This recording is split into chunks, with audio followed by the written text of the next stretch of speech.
Okay, I'm good to go now. Wow, I did not realize that my mic was unplugged before going live here, clicking the button here. Anyway.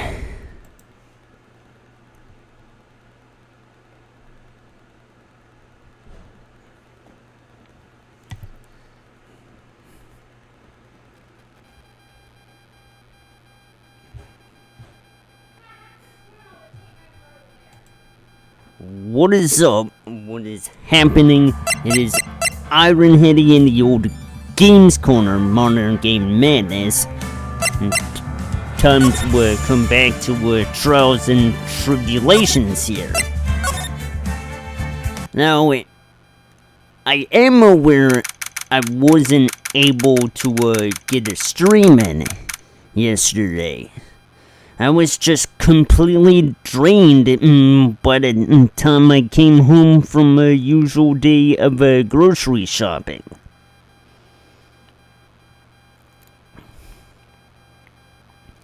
That's just how the weekends are, I'm afraid. And, to make up for that, I want this to be a longer stream than before. So, quite honestly, there is something wrong with the computer here, so I don't think it can even handle that. Don't say I won't try, though. Also, any side project that just comes into a motion out of the blue is just gonna have to be put on the back burner, because as of right now, I got a month and a half before my boat trip. Yeah, I want to get any big project out of the way before then, you know? So, I want to do just that.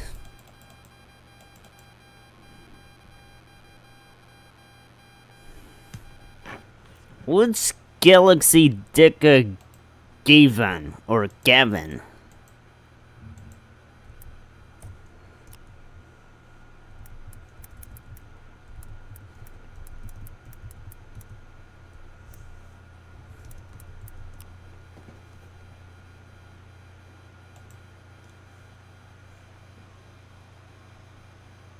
Not that I have any idea what that's supposed to be.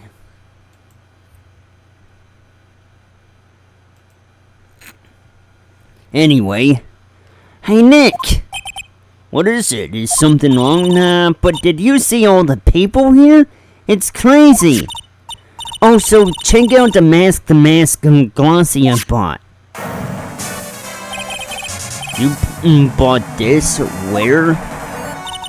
From the little tents in front of the courthouse. They have all sorts of things for sale. You know, I'm a sucker for this kind of stuff. Come on, I'm guilty. Throw the book at me. Who's screaming like that? Oh, Mr. Wright, you made it. Yeah, I did, but it doesn't look like things are going to get any less ugly for you. Because I did it! I'm the criminal! Me!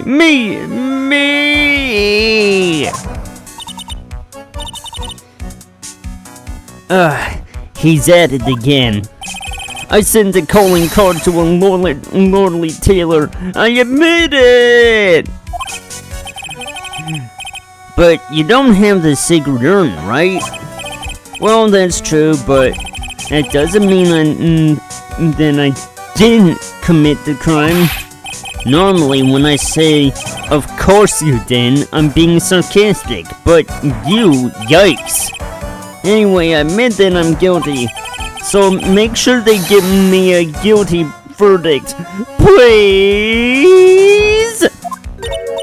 Oh, there you are, Ronnie. Bonjour, sweetie. Oh, Dusty, honey. Bonjour. Well, actually, I don't really know why I should be speaking French to you at a time like this. Leave it all to me, Ronnie. I swear I'll protect you. Well, you see, actually, Can I tell you something, Nicky boy? I can guarantee that my Ronnie is innocent. If he's declared guilty, I'll be ever so cross with you. So why are you smiling when you say it? Well, if you'll excuse me, I've got some errands I need to take care of. I'm counting on you, Nicky boy. Good luck. To be honest, I really don't know whether Ron is masked the mask or not. But there's only one thing I'm sure of. He doesn't have the sacred urn right now. Mr. Delight, it's time for you to enter the courtroom. For the time being, I guess I'll have to trust Desiree.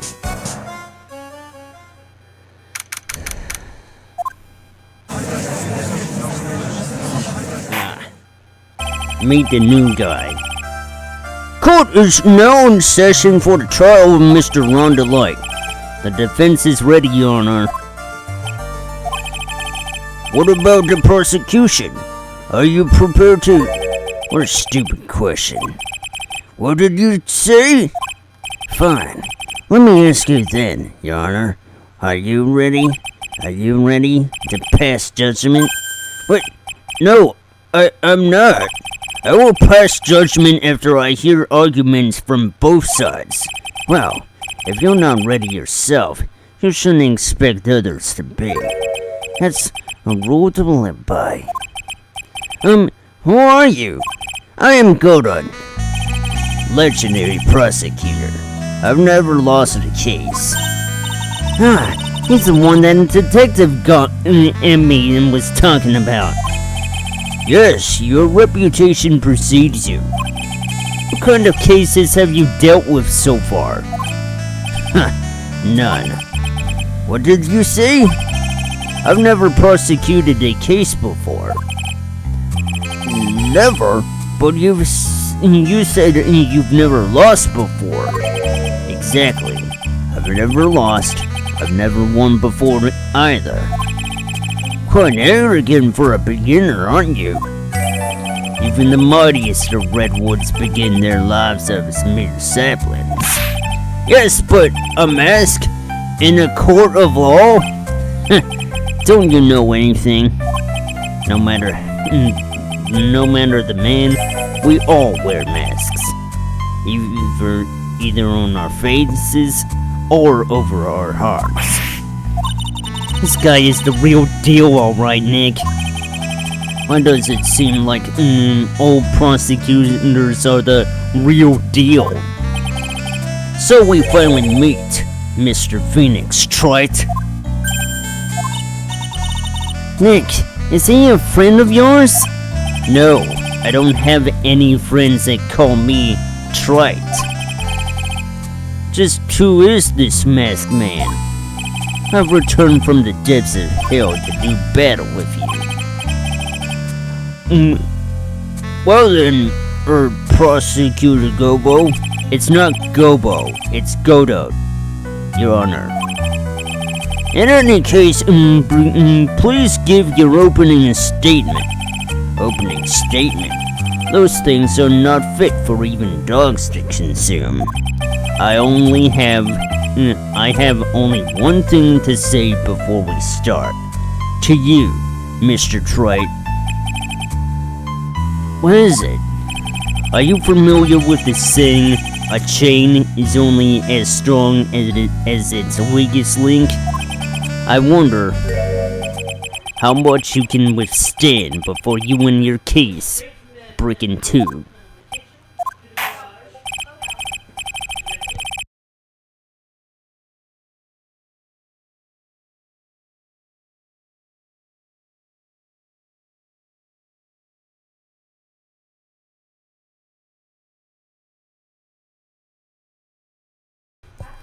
Well then, let's hear from the first witness.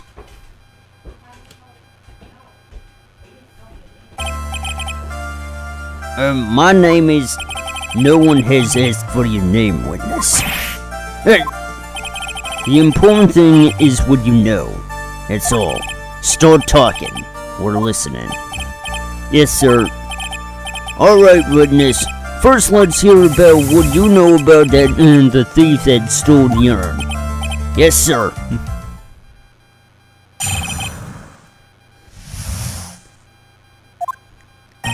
Master Mask is a master thief that first started his crime spree 6 months ago. He's so confident that he sends his calling card before he even commits the crime. This was his 5th heist, and as usual, he sent a card on to the lonely tailor.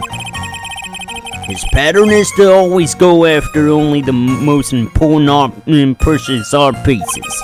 That's why we're sure it was Master Mask, sir. It fits his MO to a T.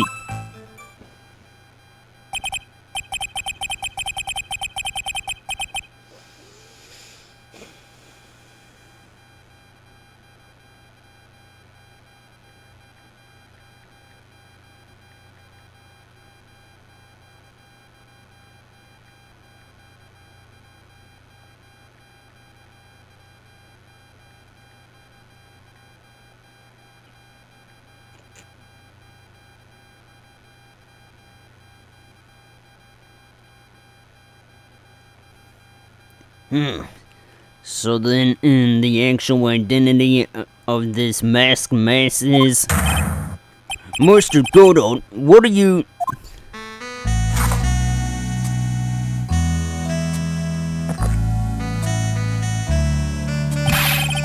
We're in the middle of a trial here, Mr. Godot.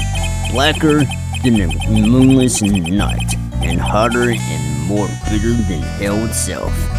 That is coffee. I'm sure you can grant me at least this much.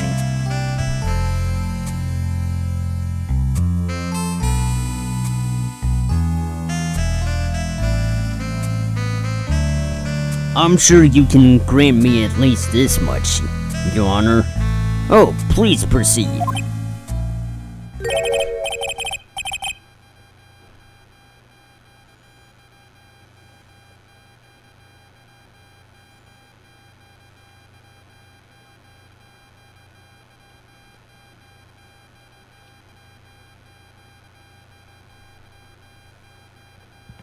Very well. It's only coffee after all. Why, you can't be letting him slide this early in the trial. Proceed with your cross-examination, Mr. Wright.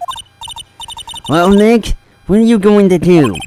As long as they haven't brought up Mr. Light's identity, all we can do is show that it wasn't Mask the Mask who stole the urn.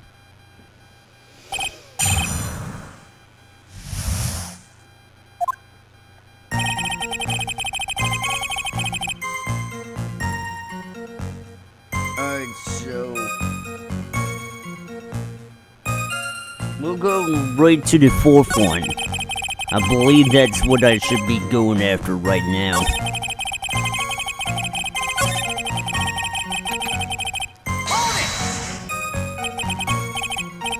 Art pieces? Like what, for example?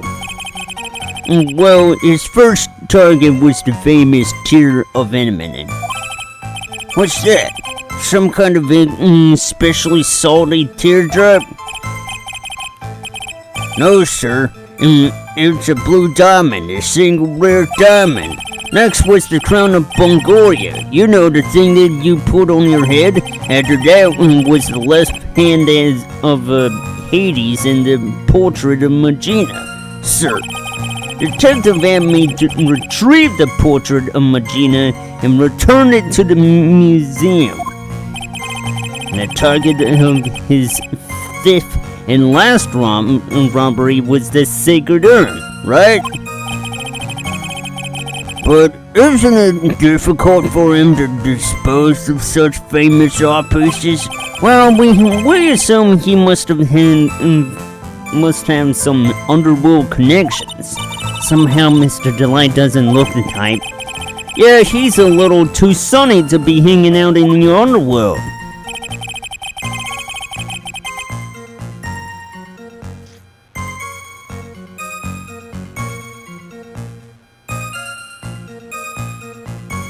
We're gonna go back to the statement in the present. Probably a certain thing, because that's how it's supposed to work, you know? Security camera photo. Or wait, where am I? I don't know why I keep doing that. That is not the way to go, dude.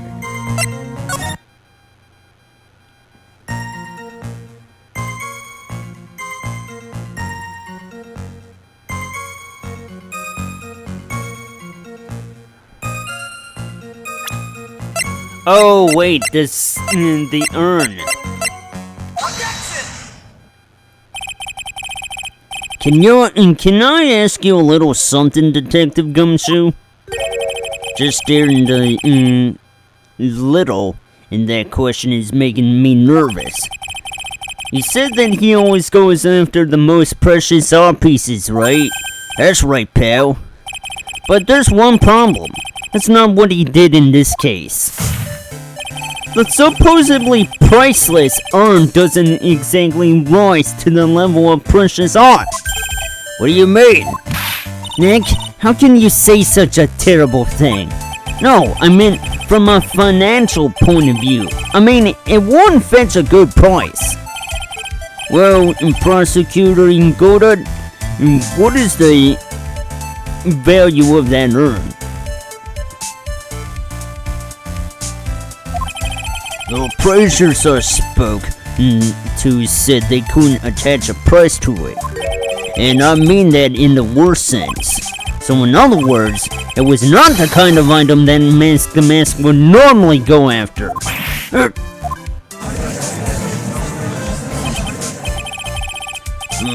If I understand you correctly, Mr. Wright, you're saying that the theft of the sacred urn was not the work of Mask the Mask. Yes, that's what I'm saying. Actually, all I did was point out that contradiction. The argument made itself, but...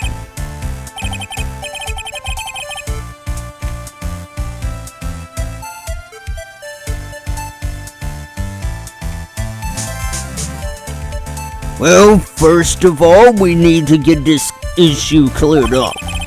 Was this last robbery the work of Mask the Mask or not? What do you have to say about this, Mr. Goddard? This coffee here, this is my own special blend. I call it Goddard number 107. I'm trying to decide whether to cut down on the acidity or the bitterness. That's the only thing I've got on my mind right now, Mr. Trite.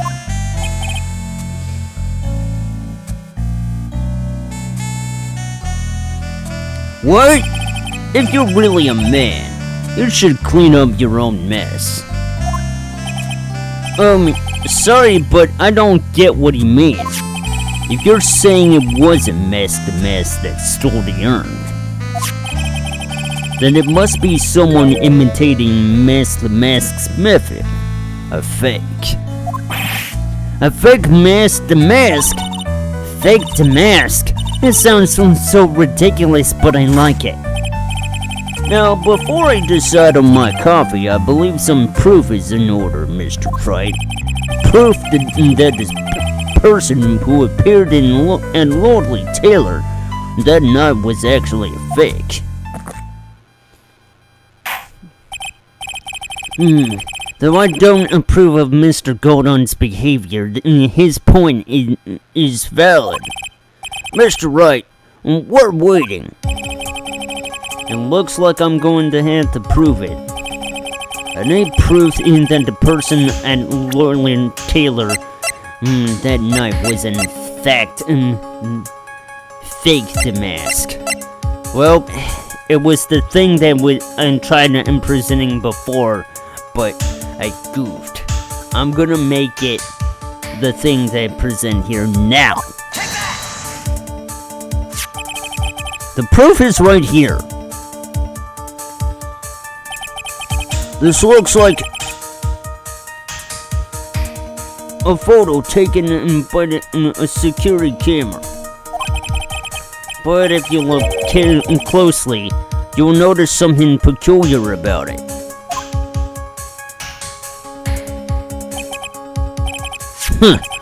Well then, why don't you go ahead and show us what it is? Go on.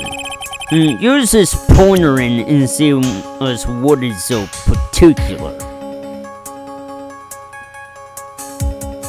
Yeah, what am I gonna be looking at here?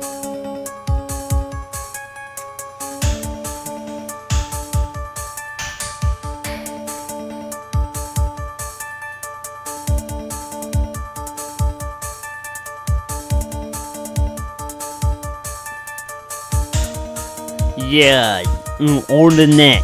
It's on the neck. It's right here, of course. You mean Mask the Mask? I have here a piece of reference I would like the court to take a look at. Isn't that the publicity photo I brought this morning? The problem I have with the security camera photo is the brooch on the mask's chest. A breach here, bailiff.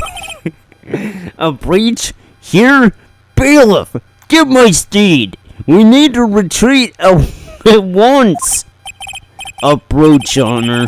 It's a sort of clasp for holding one's cape on. A clasp, Ah, I see now. But the mask in this security camera photo, he has no brooch. That brooch is the same as the emblem on the mask's calling card and serves as a symbol. But the thief that broke into Lordly Taylor wasn't wearing a brooch. In other words, this mask is a fake. I've been fooled again! Order, it's true. Undeniably true. Detective Gumshoe, how could you have overlooked this? I'm sorry, sir. I don't know how Hey now, if you're gonna have a pity party, invite me too. Mr. Gordon, you don't deserve some blame in this too. How could you have overlooked such a large brooch? A brooch you're talking about? Do you mean this? It's Mask the Mask's brooch. Where did you find it? Well, I've always had a good nose for evidence. I got it at the crime scene. It was hidden in the shadow of a big female Buddha statue. Buddha statue? It must mean the army thief statue. Why didn't you tell me about that, sir? I always put evidence away in my pocket.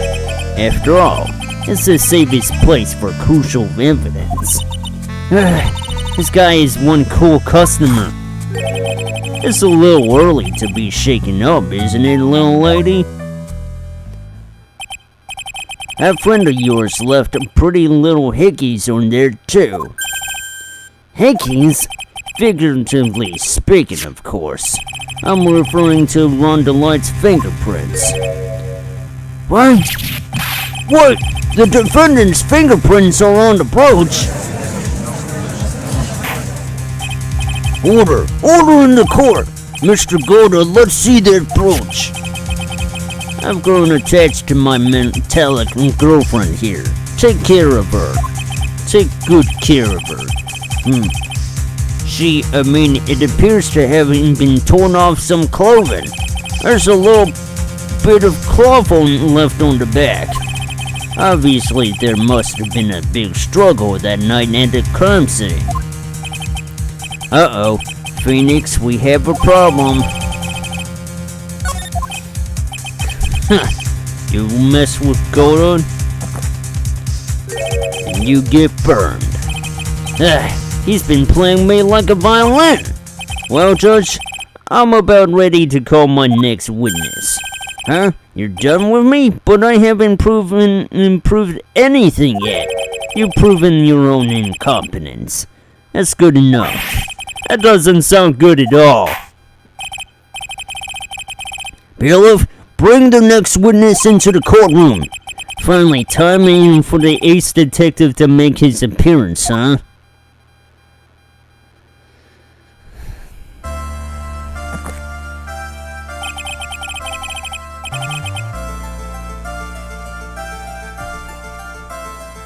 One second is one drip of the coffee pot. Let's hurry it up.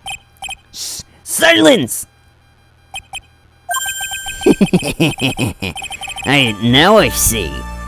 It's all becoming clear. What's clear? Zavari! The truth has once again been elegantly revealed to me. What we have here is a judge and a prosecutor. A coffee maniac at that. Am I correct? Well, yes, that's right. Not bad. Not bad at all. You're the first person that's ever been able to penetrate my secret veil. Well, sir prosecutor, let me introduce myself. My name is Luke Atme, an ace detective and rising star illuminating the heavens. Boy, these two make a perfect pair. They'd either be best friends or they'd tear each other's heads off. I've heard that on the night of the crime you were all alone on security detail. You have heard correctly. My specially made monocle is worth more than 100 detective gumshoes. If detective gumshoe was worth anything, that is. Why was this guy all by himself anyway? There must be some reason, I'm sure of it. Well then, tell us what this special monocle of yours witnessed.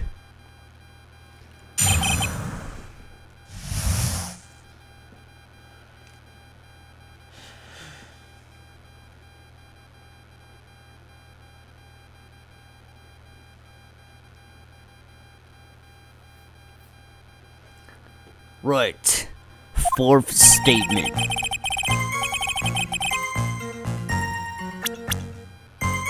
I, didn't mean to do that. Oh, wait, yeah. Not yet. It was approximately 1 o'clock in the morning, just after the date changed. That's when my nemesis, the infamous Maximus, dancingly descended upon me. Just as I began to turn, the killer struck a fierce blow upon my noble head. Darkness swallowed me before I could land a single strike. When I awoke, he was gone. 30 minutes later, I used an emergency phone to notify the police. So you didn't get a clear look at the criminal. My specially made monocle never misses a thing. However, that is limited to things that fall within my own visual range. But of course, that's only natural. I fail to see why the witness seems so proud of his performance that evening. Well, sir, old-timer, let me explain. We're not speaking of any ordinary thief, but of the king of thieves, the great Master Misk, my arch enemy. That is what my instincts and my years of experience tell me. Very well. Proceed with the cross-examination, Mr. Wright.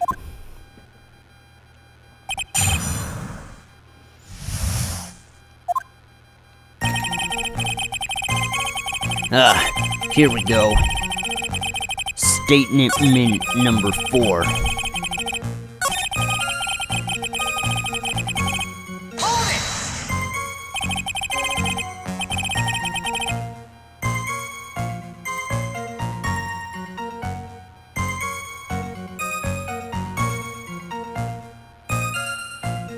Attacked and knocked unconscious, and you weren't able to do a thing? That's certainly some very impressive detective work. Well, some lawyer, have you ever been suddenly struck on the head? Huh? Well, actually, yes. By a fire extinguisher. Don't remind me of that case in the second game. Thank you very much. And what happened? I was knocked out. I even lost my memory for a short time too. I just said that, Maya. You see, you have no right to look down on me then, do you? The only reason I didn't lose my memory was because I have more brains to begin with. They may have brains, but the wiring to the self-reflection part seems to be severed. In any case, that was how I was knocked senseless. And then...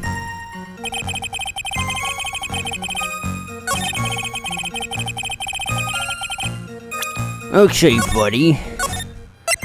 Let's see you explain... this! Mr. Redme, could you take a look at this with your special monocle of yours? Aha! This belongs to the criminal mastermind, my arch nemesis, Mask the Mask. It is, in point of fact, Mask the Mask's brooch. It was found on the floor of the basement warehouse. I wonder how that happened. Elementary, my dear lawyer.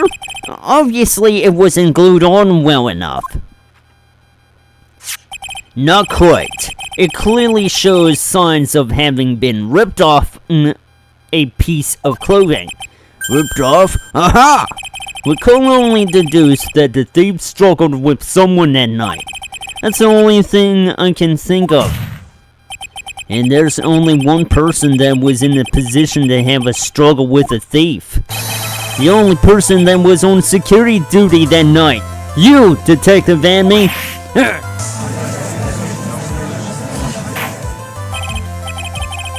Detective Adme, you must have fought with the thief that night. So why did you lie in your testimony to the court? Witness, giving false testimony is a serious crime. No. Wait just a moment, Sir Old-Timer. Don't talk to me like I'm living in a nursing home. I just remembered, Your Honor. I was just confused because I've been dealing with so many cases lately. The true measure of a man is in the amount of work he does. That's what I always say. Nick, you can only handle one case at a time. Isn't that right? You talk too much. Witness, so now you are saying that you and the thief thought. Hold on, that's quite enough, Your Honor. Excuse me? Save the big questions for the testimony. That's one of my rules. Indeed, I understand. I look at me agreed completely.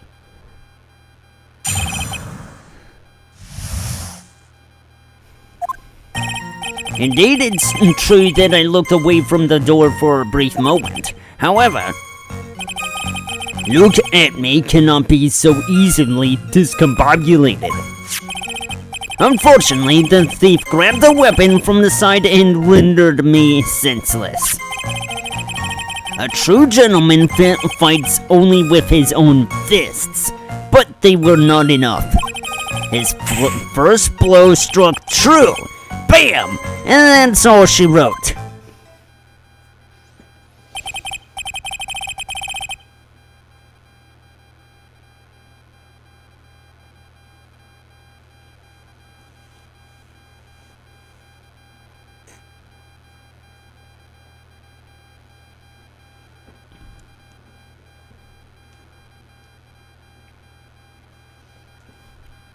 So in the end, you did catch a glimpse of Mask. Correct. It was during his third crime that he struck me from behind. It seems that my memory has become a tad jumbled, so to speak. Well, that's certainly understandable. I myself always get confused about which testimony goes with which case. It can't be good. Neither is the state of my laptop here.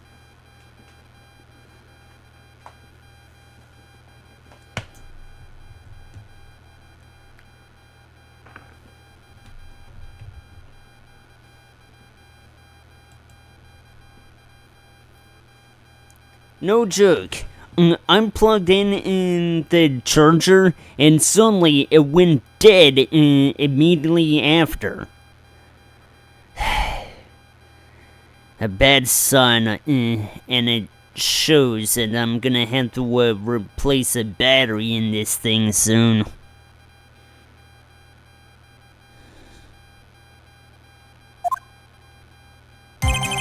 Indeed, it's true that I looked away. Yeah, let's go on with that first one. So, why did you look away from the door anyway? In addition to the camera, I have prepared a variety of other sensors as well. The alarm on one of those had gone off, so I had to check the data. That's why I went to the computer, elegantly, of course. So, you were momentarily vulnerable when you were working on the computer. What should I do? Should I ask more questions? Yeah, about the sensor. What kind of sensors are you talking about? There are other places in the basement that someone could enter and exit from. There are air conditioners, ducts, sewer pipes, and a cat door as well. I hooked up heat detecting infrared and ultraviolet sensors to each of them. That's a lot of hardware. Was it all yours? Lowly tailored department store was kind enough to provide the monitoring hardware. Naturally, the security camera that took the photo belongs to them as well. In other words, he couldn't have rigged the equipment, huh? Has that cleared up any indulgence you had about me, Sir Lawyer?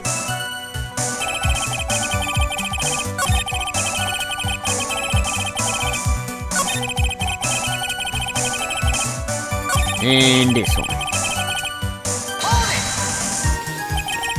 Can you tell us a little more about what happened? My opponent was both powerful and vicious. You might say he was powericious. Powericious? I assumed he had me fighting stance, but a sudden flash of light blinded me, and of course was checkmate. My opponent had bested me. What do I do now? Should I ask more about this?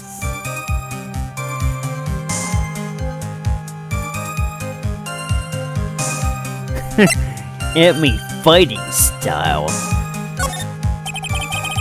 What is this at me fighting style? I'm sorry, but that's a trade secret. I really can't say anymore. But I suppose I can tell you if I absolutely must. The main thing is to put your back to the wall. That way no one can get you behind you. That's it? That's the at me fighting style?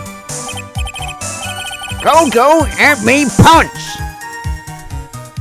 Yeah, I'm trying to go for a Inspector Gadget voice. Huh. It was very important.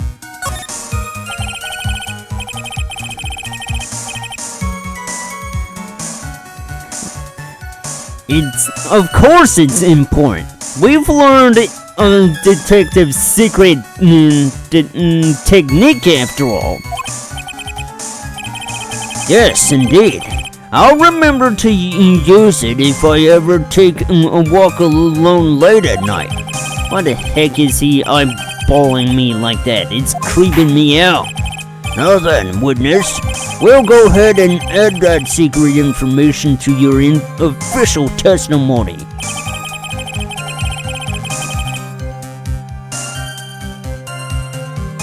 Yeah, we're gonna hear more about this now.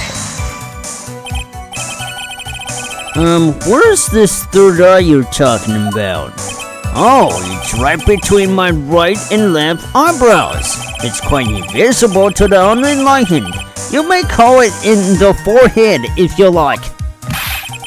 Why didn't you just say that in the first place?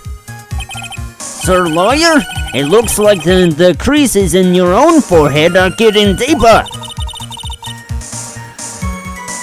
So Mr. Edme got hit on the forehead then. That's what he says. I've got a funny feeling about that. Actually, so do I. Well, what do you think, Nick? Well, there's one thing that I'm absolutely sure of now. Yeah, what is it? This look at me guy, he's definitely hiding something.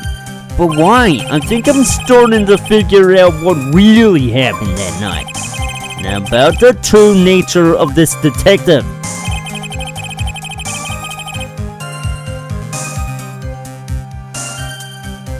Okay, pal. What do I have to prove this? Oh yeah! The Shisito. Let us see where I'm gonna,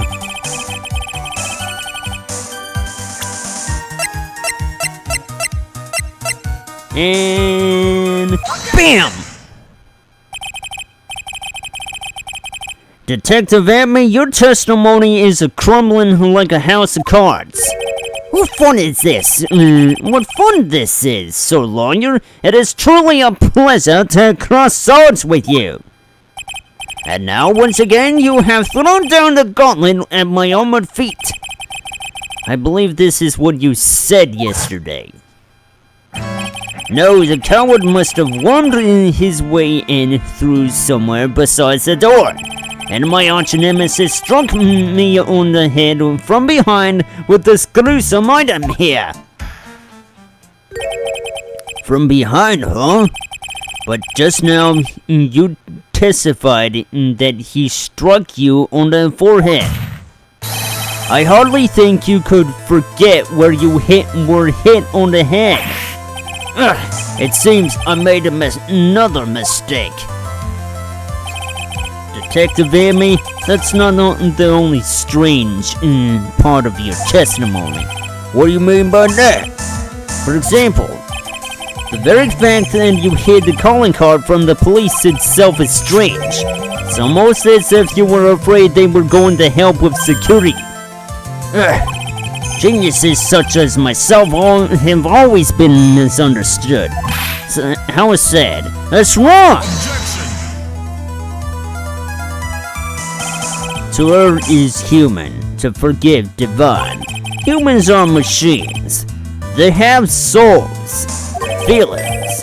They live, they die, they love, they hate. And yes, they even make mistakes. Hey, hold on. It's not as pretty as that. Really? What is it like then? Always chase a riddle down to the end. That's one of my rules. This is it. It might just be my chance to turn things around. Mr. Wright, what exactly is it that you're asserting? Well, very well, Your Honor. The defense asserts that you're the mask, aren't you? You're the mask.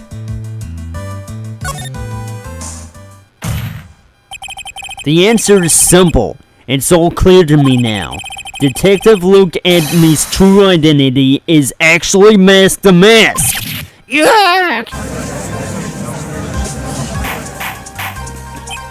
Order in the court! Mr. Wright, what is the meaning of this? There are too many unnatural parts into Mr. Edney's story. He says he was hiding at the crime scenes, which is why no one ever saw him there. And then in his last case, he manages to outperform Detective Gumshoe and the entire police force to miraculously retrieve the stolen treasure. That's because I analyzed the crime scene data and made an exquisitely elegant deduction. I picked up clues that the police overlooked in order to arrive at a... Oh, please. The explanation is far simpler than that, Detective Edney. The truth is that you are in fact Mask the Mask. But Mr. Wright, this photo, it clearly shows Mask the Mask. This security camera belongs to Lonely Taylor department store. He should have been able to manipulate it. He didn't need to manipulate it. He gained access to the warehouse under the pretense of providing security. And he simply dressed up as the thief and stole the urn. So, the ace detective is actually an ace thief. Is this true, witness?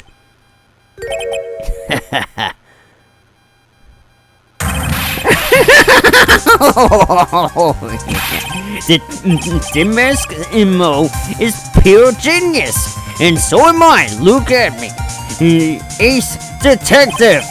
You're very clever to have come to such a conclusion. I'm impressed, sir, lawyer. What? Witness, you're admitting it. Nick, now is your chance. Yes, time to put the last nail in this guy's coffin. Detective Edney, when you assume the thief's identity... Oh, dude. Go to blend number 102, my personal favorite. Mr. Gordon, the ace detective is actually an ace thief. I smell a best-selling novel. There's only one problem. It simply isn't true. But Mr. Godot, Mr. Wright has made some very strong points, and I will admit my opponent has woven a compelling narrative out of whole cloth. But it is, in fact, nothing more than a patchwork quilt, Mr. Tright. If this detective really is the thief, then show us the proof of your claim.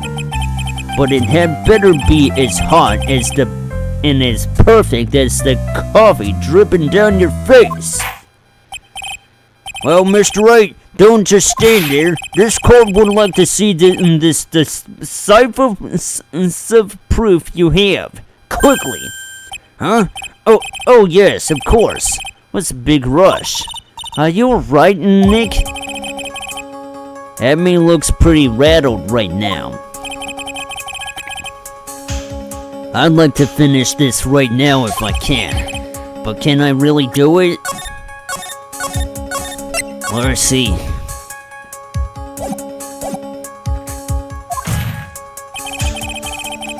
The decisive evidence that proves Mr. Luke Edney is, in fact, Mask the Mask.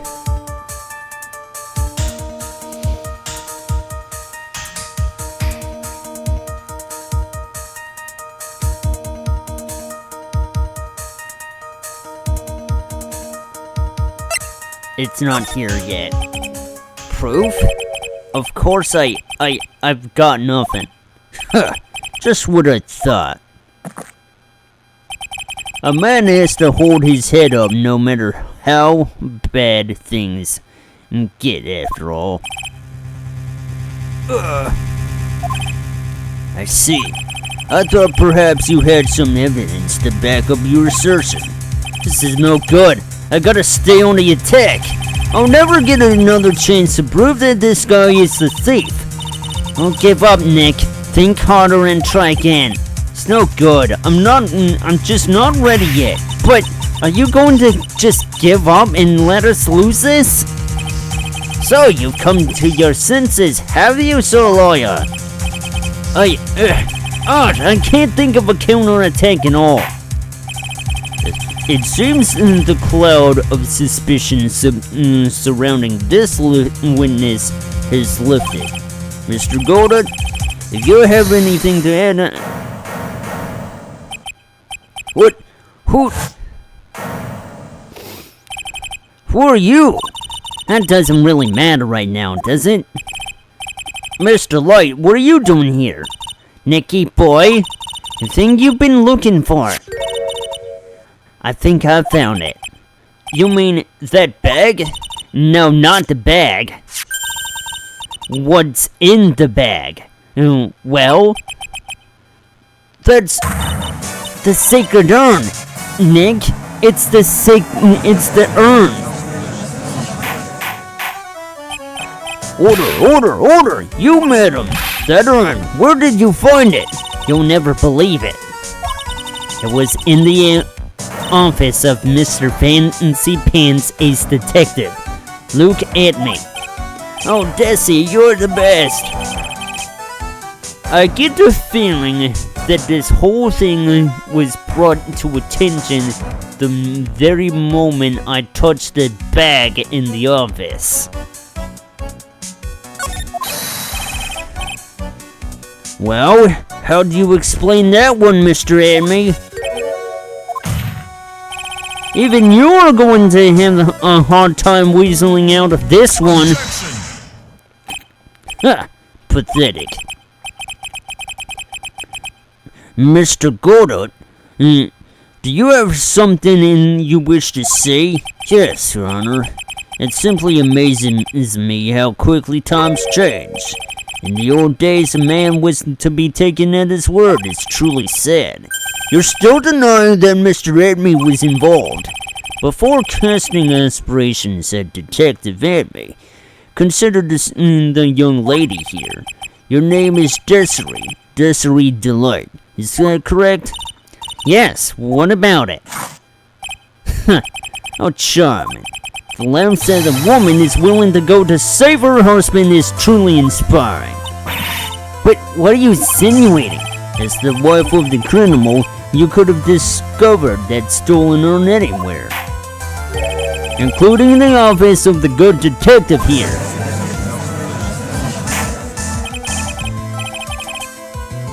So you found the urn.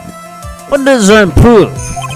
It certainly doesn't prove what the urn was before you found it. What? I just brought it here from the detective's office. Please, madam. This town is already filled to the brim with lies. Any more could only compound a tragedy we have been witness to. You're wrong. I would never do such a thing. Mr. Light, please, Nicky boy, you've got to help me talk some sense into these people. There must be some way. I've got to prove that urn was actually in the Emmy Detective Agency. Let's show the fingerprints on the urn. I can prove where the urn was by the fingerprints on it. Fingerprints, eh? Oh, come now. Now you're really making me laugh, Sir Lawyer. Fingerprints indeed. May I go on? Good. Now, it would be perfectly understandable if my fingerprints were on that urn. After all, it was I who was guarding the urn in the first place. In any case, I'm always in the habit of wearing gloves, as you can see. So unfortunately, my fingerprints wouldn't be evidence of anything. What about it, Mr. Wright? This one witness's fingerprints would mean nothing anyway. Nick, what are you going to do now? I've come too far to turn back now. Admy must have brought in the urn back to his office yesterday, and there I'm sure someone must have left their fingerprints on it. The defense proposes that the fingerprints of this person should be on the earnings myself. So what is all this fuss of fingerprints anyway? Mr. Edmund, do you recall the events of yesterday? Hey Nick, come on, open it up. Hey, wait a minute. We can't just open his private property. Don't be such a silly Billy. This is an important investigation. Well, what's in there? Hang on a sec. I'm taking it out now. Whatever it is, it feels kinda hard and smooth. Well, hello there. It's true that I didn't get a chance to look in the back at that time, but I did touch what was inside. What? You touched it? And I remember it very well. It was smooth and hard. Well, that was just...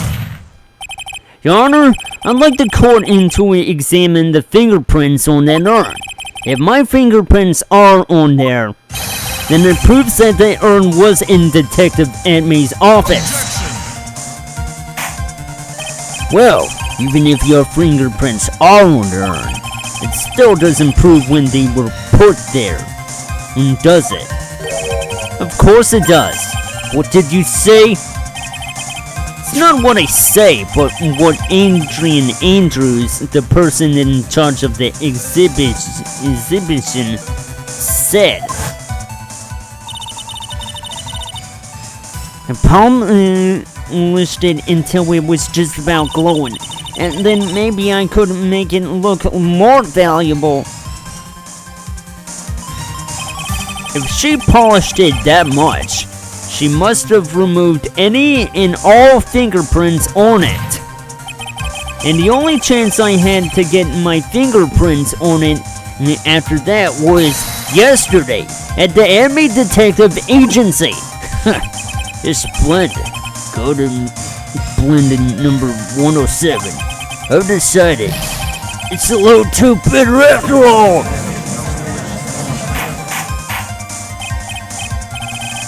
Order! I accept the defense's request. Bailiff, take this urn and... Wait a moment, Your Honor. There's no need for that. No need, you say? Precisely. I already know Mr. Wright's fingerprints are on the urn. What are you saying? Yes, I finally broke him down.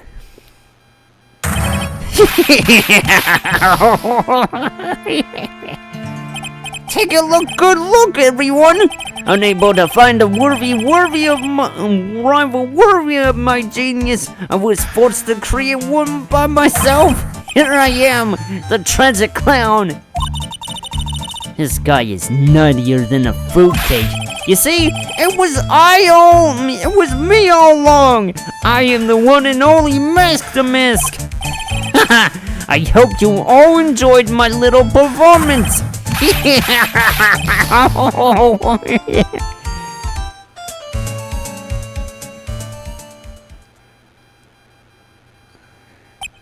Well, Mr. Gordon, what's Mr. Edmey's condition? He's still in the lobby, laughing insanely, Your Honor. I wish I could enjoy the joke as much as he seems to be. Well, it looks like the matter has been settled. I came perilously close to besmirching the record of an innocent young man, besmirching him with the title of thief. Nick, you were right after all. Yeah, I guess Mr. Delight wasn't the thief. The court finds the defendant, Mr. Ron Delight. Uh-oh. You're wrong! Wrong, I tell you, I mean, not exactly wrong so much, but actually not right is what I was really trying to say. Oh no, he's not, this can't be happening. The thief, the sneaky, odious thief who's been stealing all the treasures, it's me! I'm him! I'm the one you want! I'm the thief, I tell you! So do it! Pronounce me guilty, please! I don't know what kind of a kangaroo court you all think this is, but the true identity of the thief has already been proven. And please hurry and pass judgment. What are you talking about? I already confessed. I'm the thief, I tell you.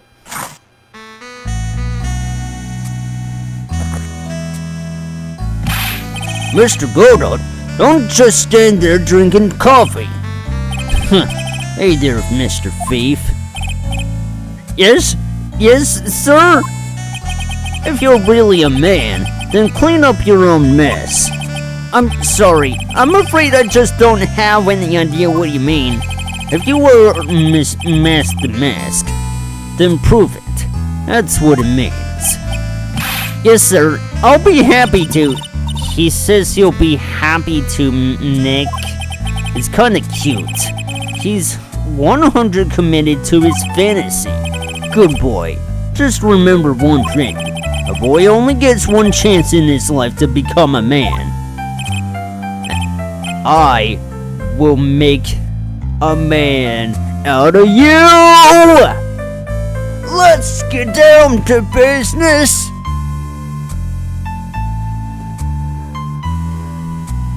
I know that. I won't fail. I swear. Okay, then talk. We're all listening.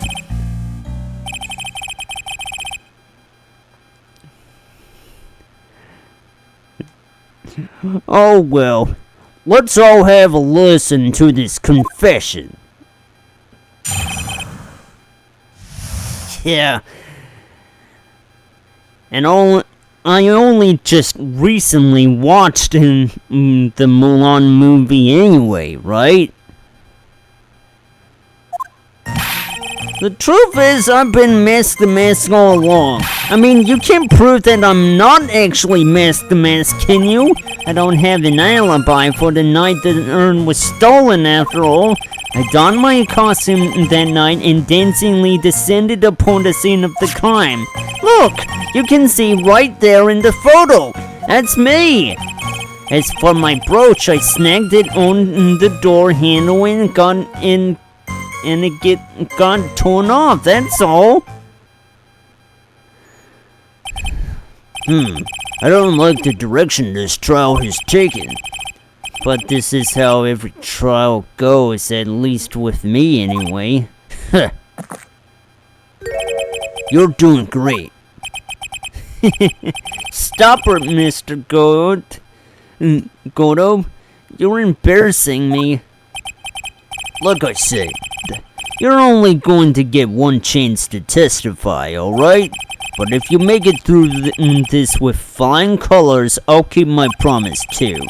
I'll make sure you stay locked up in prison as the one and only true Mask the Mask. Thanks so much, Mr. Goder. I'll do my best. Alright, Mr. Wright. I'm afraid it's time for the cross-examination. Let's get this over with.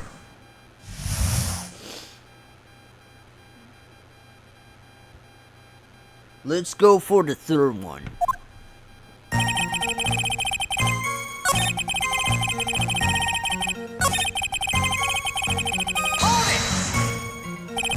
You got no alibi? You ugly! You ugly! I've been a judge for a long time, and this is the first time I've ever heard about a defendant brag about having no alibi. But I tell you I was in Lordly Taylor that night. No. It's too vague, even for me. To be more precise, I was down in the basement. Hold on.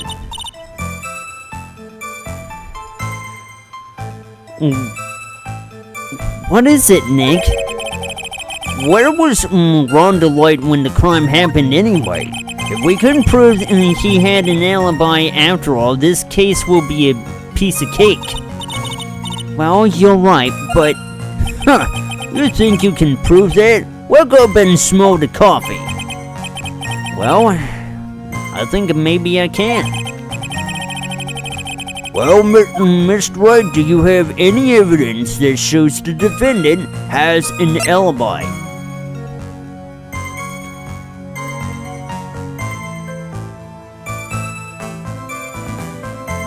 Of course.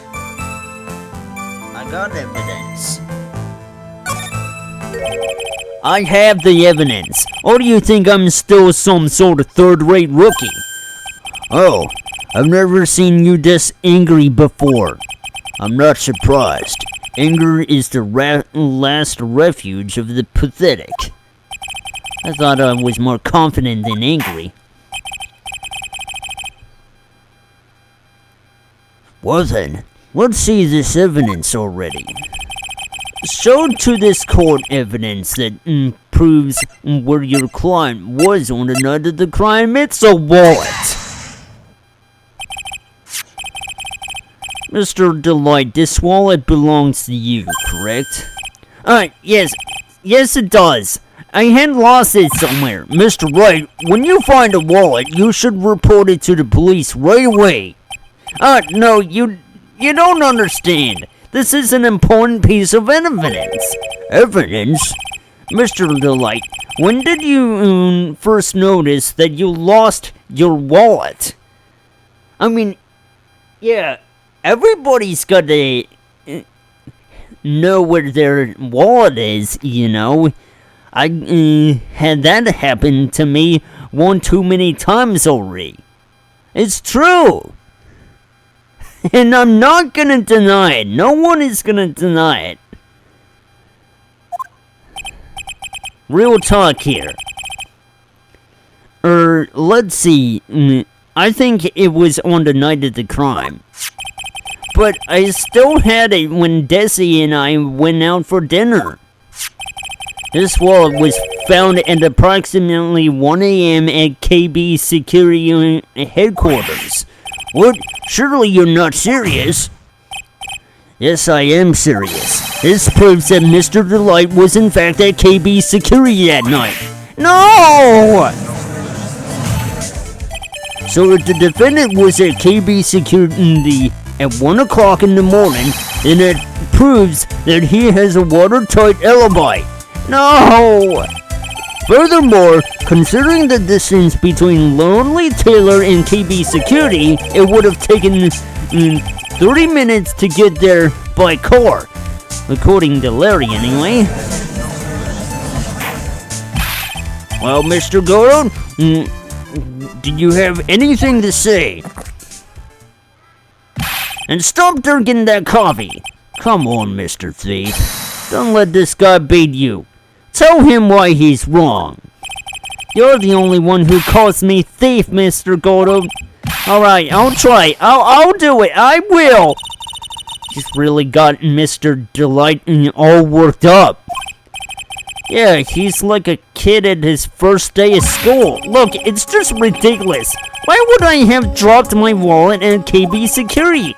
Someone must have planted it there to make it look like I was there and not at the heist. Planted it there? He's really reaching now. Mr. Delight, you probably dropped your wallet when you took it out to use this, didn't you? The key card to KB Security's CEO's office. No! That was a pretty good try, Mr. Bright. Unfortunately, you've overlooked one small thing. What? Motive, of course. Why would this thief go to KB Security in the middle of the night anyway? Well, Mr. Wright, it looks like you need some more evidence after all. A stupid kid. Now then, let's see your evidence.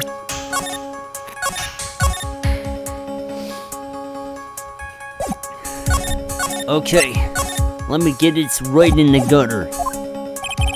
The evidence that shows that Mr. Delight went to KB Security at 1 a.m. that night. Yeah, would that be the key card? Here is your evidence. What is this supposed to mean, Mr. Wright?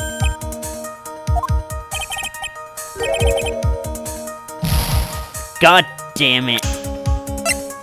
That was in the wallet. Yeah, hold on a second there, pal.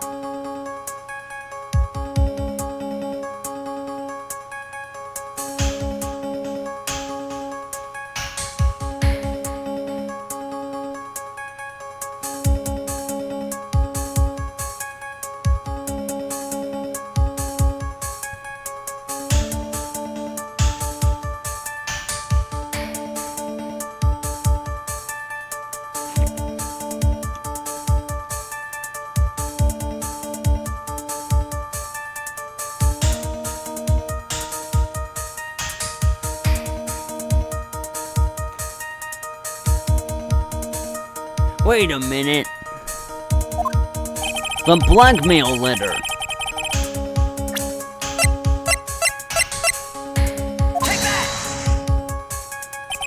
Mr. Light, I believe you've seen this before, correct? That's... What is it? A blackmail letter. That's what it looks like from the contents. Blackmail? Yes. Basically, it says, bring $50,000. That certainly sounds like blackmail, alright?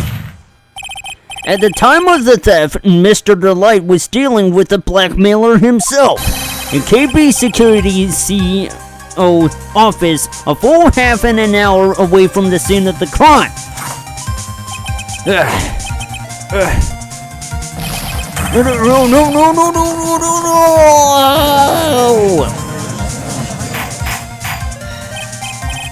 Order! So when the theft of the urn occurred, the defendant was at KB Security.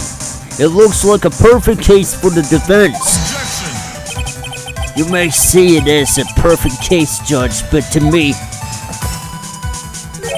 Well, let's just say that might go to blend number 107 impresses me a lot more. What are you trying to say? You say the thief was being blackmailed by the CEO of a security company. But did you actually investigate the CEO at all? Huh? Well, no, I guess not. Accusing a man of blackmail with no proof? I'm not sure what I think of that. Not sure what I think of it. Well, at least I know what I think of you.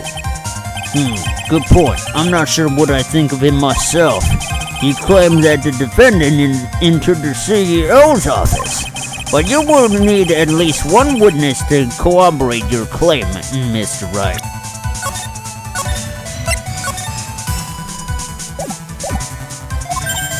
Nick, I think we're going to have to track down the CEO guy.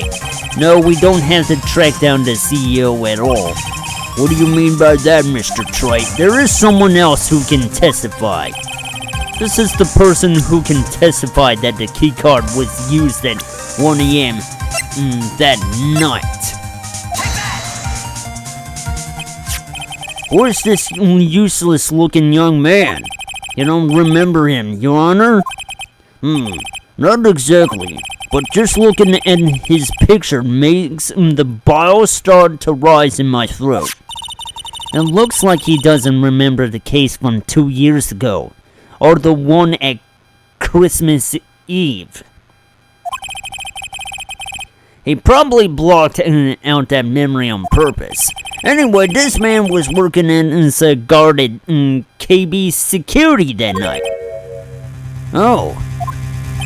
The question at hand is this keycard.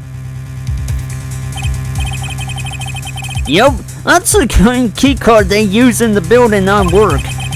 According to the serial number, this one is for the CEO's office. You needed to get into that room, and every time you use a card, it leaves a record. Yeah, it tells you exactly who entered the room and when.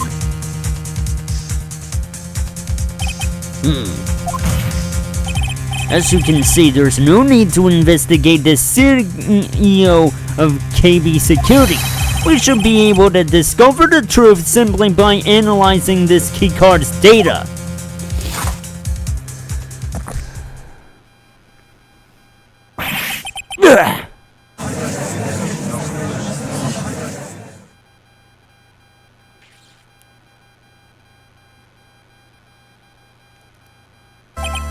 Well, Mr. Goddard, the name of the CEO of KB Security is Kane Bullard. I was unable to contact him directly, but I got the keycard data here. So what does it show?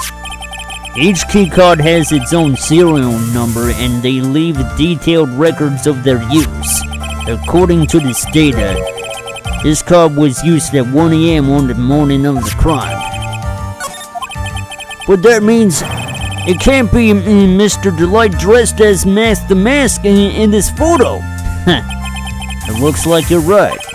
2 minutes isn't enough time to brew a good cup of joe.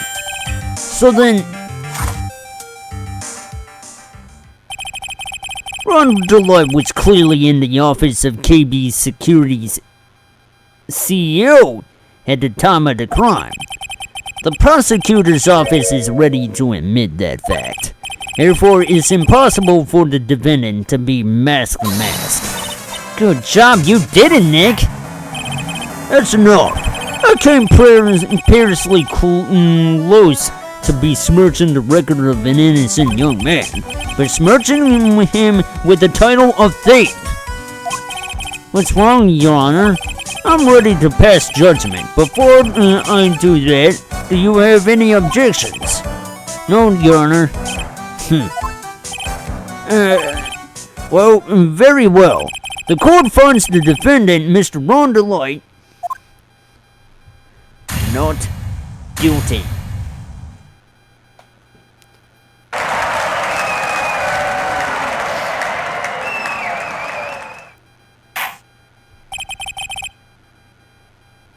Court is now adjourned. Oh well, the case is over? Seems a little too early for it to be early, you know? Seems a little too early for it to be over.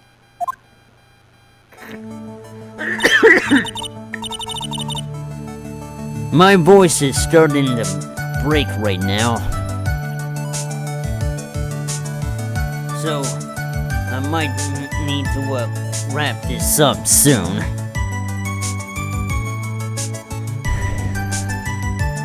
Nick, you did it! You were right after all. Actually, I'm a little bit ashamed of myself. Nicky boy. Oh, Mr. Light, I knew you could do it. I believed in you all along, Nicky boy. I don't know how I could ever repay you. Oh, shucks. Thanks, Miss Delight. I just know I'm blushing. Congratulations, Mr. Nick. Oh, Pearls, I've got a bad feeling about this. Who's this woman? Oh, she's nobody. She's just, you're blushing. How dare you do this in front of Mystic Maya? You should be ashamed of yourself. Gosh. She slapped me. Pearly, this woman is Miss Desiree Delight. She's our client's wife. Mr. Nick? Yes, you're even worse than I thought. Going behind the back of your own client. No! You got it all wrong. I'll never forgive you. Ow, a double slap. It's super effective. Well, anyway, all's well that ends well, right? We got this sacred urn back and the thief has been caught. You're so right, and it's all thanks to Nicky Boy here. But actually, it was you, Miss Delight, that brought us our urn back. Thank you from the bottom of my heart. Oh, please, you're embarrassing me. If we won the case, then why does this guy still look so glum?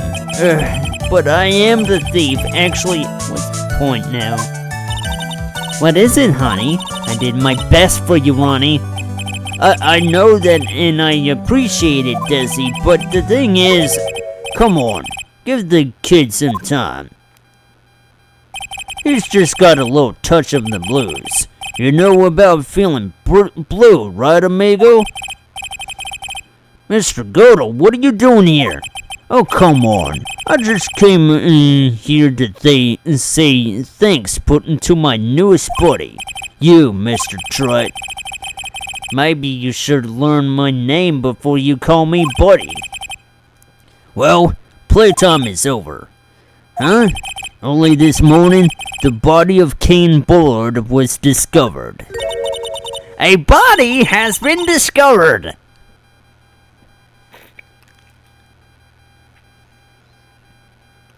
Cain Bullard? Where have I heard that name before?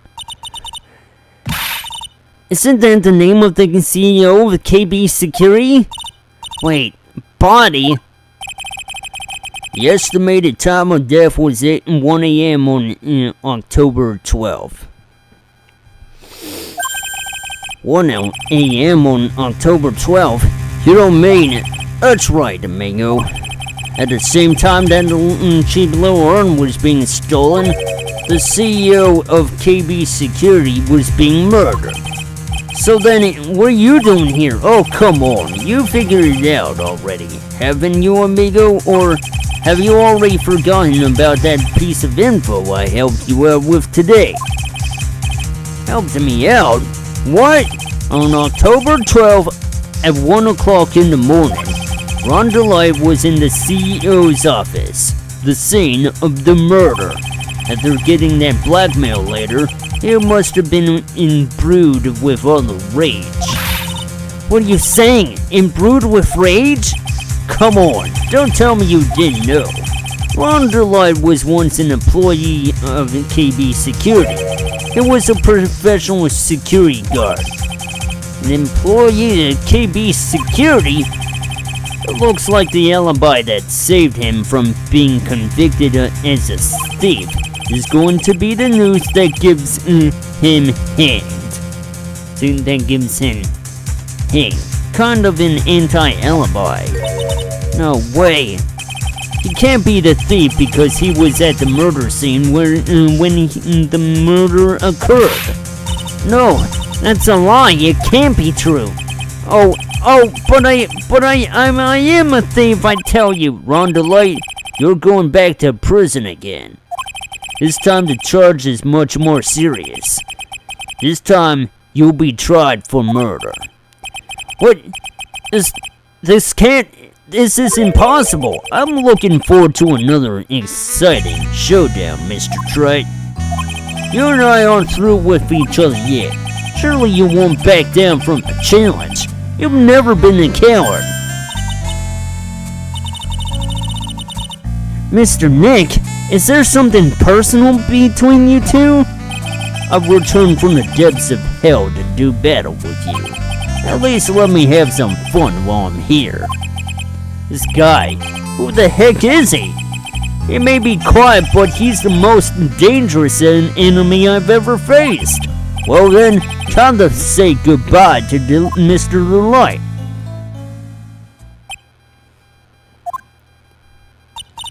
Nick, how could this be happening?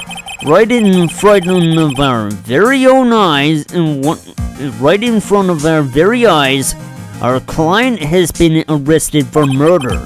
And the one who established his presence at this scene was me. Yeah, Ronnie!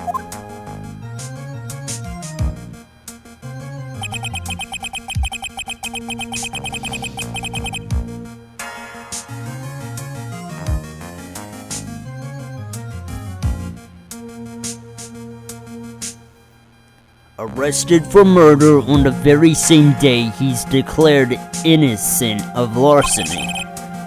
What the heck's going to happen next?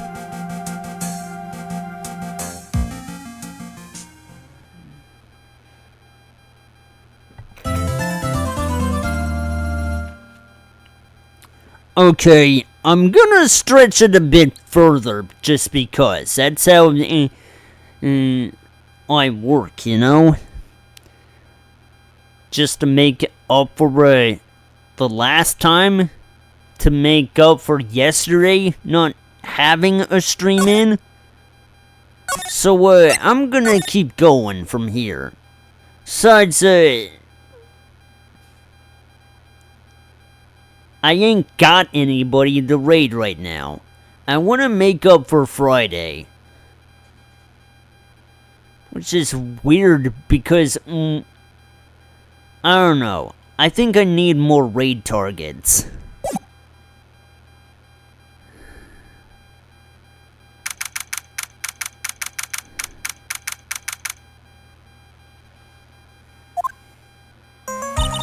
You know, I'm glad we found the urn and all, but poor Mr. Delight got arrested again.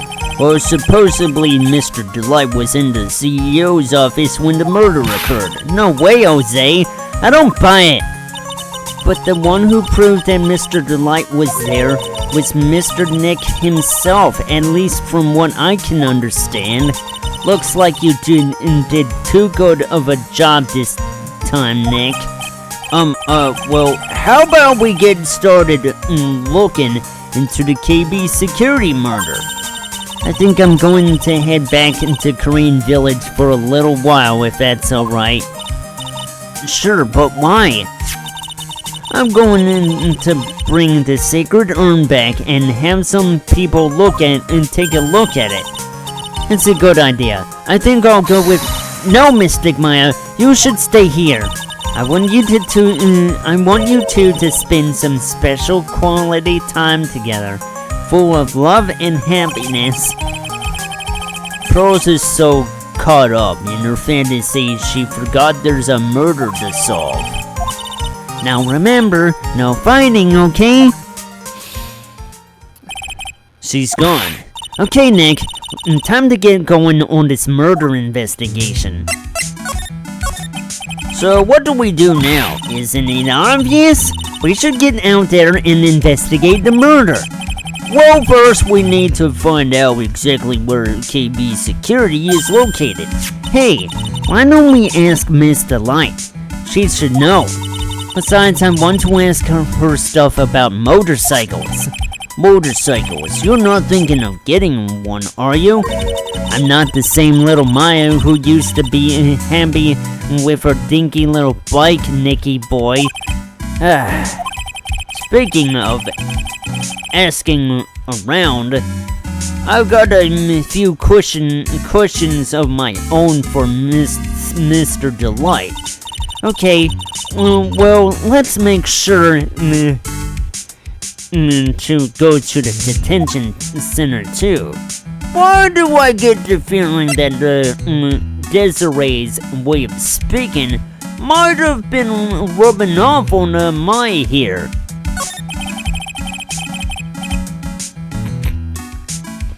You must be relieved when we got in the sacred urn back, huh? You bet. But there's something a little different about it. Don't at me. It's pretty obvious, isn't it? I mean, take a look at this. It clearly says I am on the urn in the poster, but the urn we got back says Army like it always used to. Oh yeah, you're right.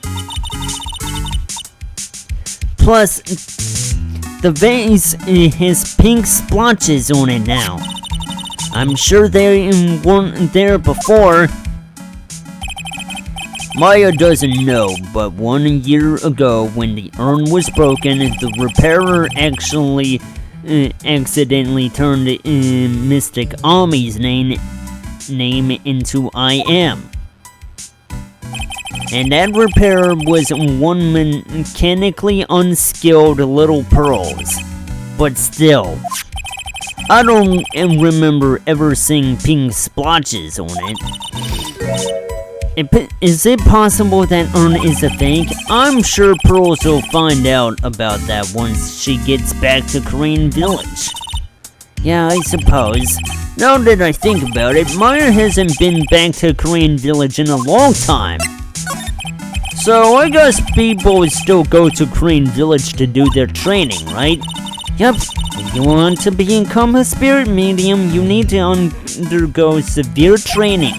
So why haven't you been training lately, Maya? Well, lately I've been thinking of heading to a channeling dojo just to do just that. A channeling dojo, huh? Sounds pretty serious, whatever that is. If you're going to train, you have to be serious. Otherwise, real tragedies can happen. Is what happened last year still bothering you? A murder in her village. It happened because the power of channeling was misused. When a medium uses the Korean channeling technique, she temporarily loses her own will. So when an especially strong spirit is summoned, the spirit medium can get taken over and even forced to commit terrible crimes. What's worse, in those cases, the spirit medium has no memory of what happened. A murder, it wasn't your fault, Maya. You know that, don't you? I suppose not, but I guess I'm still a bit shaken up, that's all. It sounds like being the master of Korean is going to be a heavy responsibility.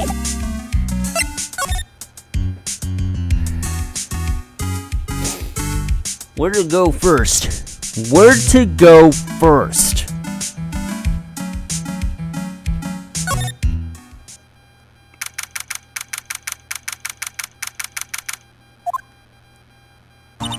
The Treasures of Korean exhibit is all ruined now. Maya, I'm sorry, it's just so sad. This was our big chance for everyone to learn about spirit channeling. Maybe I can cheer her up somehow. Well, now that we've got the sacred urn back, maybe they can reopen it. Really? Sure, maybe we can label it the Urn of Master Desires. That would probably attract a lot of attention. Whoa, that's brilliant, Nick. We could clean up and be filthy rich, woohoo! Well, that was surprisingly easy.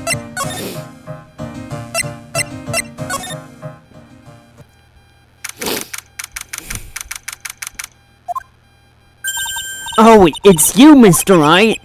Miss Andrews, what's she still hanging around down here for? So how's it going about the sacred urn? The urn? Oh, that it's been taken care of already. What do you mean, oh, that? Taken care of? Do you mean it's been found? Yes. It was brought in during the trial today. Wow, really? You really are the greatest, Mr. Wright. Mr. Wright had nothing to do with it. It was Master Mask's wife that found it. Well, anyway, I'm so relieved. I just heard all about it on the news. So that detective was actually the thief all along. It looks that way right now. It's my fault. I'm the one who ended up hiring Damask to guard the treasures. Don't blame yourself. You were just doing your job. Hey Nick, if she wants to apologize, you should let her. So when was it that you hired Detective Atme again? About 20 days ago. When was it that Master Mask's calling card arrived? That was about 10 days ago. So see, he sent a calling card to the very place he was hired to guard.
Okay, sorry about that. It's saying it's dinner time, but it's not even 5 o'clock. I eat at 5 o'clock. Anyway. So he sent a calling card to the very place he was hired to guard. I guess that's it then. Detective Hammy must have really wanted the sacred urn after all. I guess so. What? So Mask murdered someone as well? Well, that's how things look right now. Yes, but I thought that he was here still stealing the urn at the time. We're talking about a criminal mastermind, so anything is possible.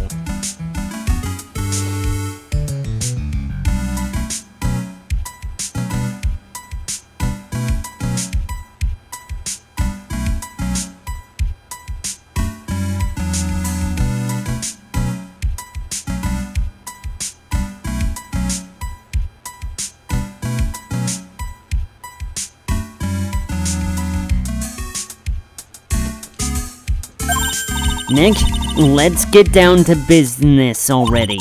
On the night of the theft, did you notice anything suspicious about Detective Antme? No, I couldn't have. After all, he was hidden the entire time. I never even caught a glimpse of him.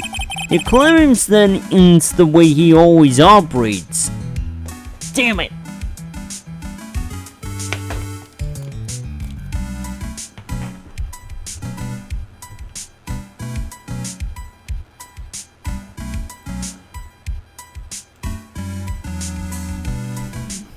I should always check the battery in case something happens.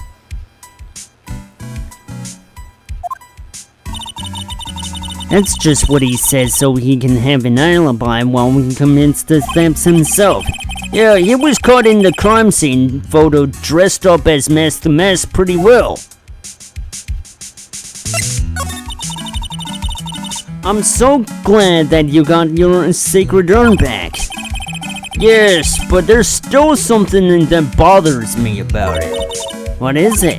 I'm not exactly sure, but somehow the urn that came back seems different. Really? You wouldn't know anything about that, would you, Miss Andrews? No, I don't know anything. Well, why would I? Press X to doubt here.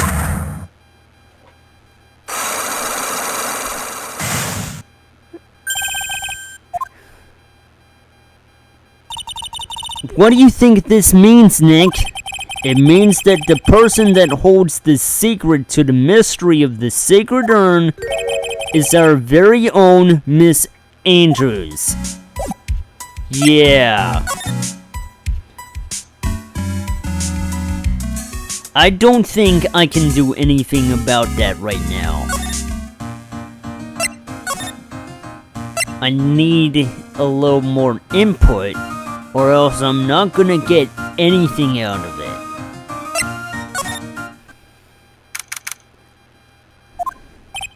Whoa, this place is literally crawling with cops.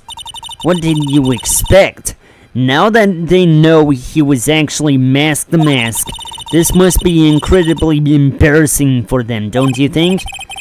Yeah, I guess they're trying to make up for it by tearing the place apart. Hey, I just noticed, Gumshoe is nowhere to be seen. Well, he is a homicide detective. He's probably working on a murder case. But wasn't he in charge of the Mask investigation all the way up to yesterday?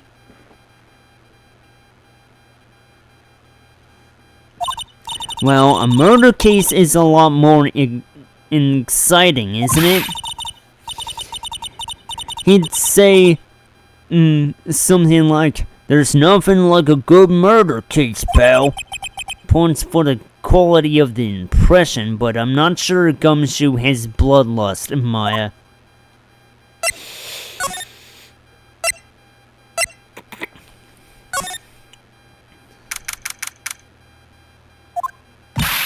Oh, Nicky boy, Maya, Mr. Light. All I wanted to do was help my dear Ronnie. Yeah, but I guess it ended up hurting his case. Don't say that, Nick. She doesn't need your help beating herself up. Hey, Nicky boy, please help Ronnie. He's not a killer, I swear. My Ronnie wouldn't hurt a fly. Alright, I'll poke around and see what I can find out. Really? Are you serious? Oh, I'm so happy. I knew asking for your help was the right thing to do. I don't know what I can do to help anymore. I had no idea Mr. Delight had such a vulnerable side. Listen carefully, Nicky boy. My Ronnie would never ever kill anyone. It's just not in him. I don't think he would either, Nick. Yeah, but you have to admit he's got a bit of temper to him. It's not hard to imagine him just snapping and screaming, "Please die!" He would never say that.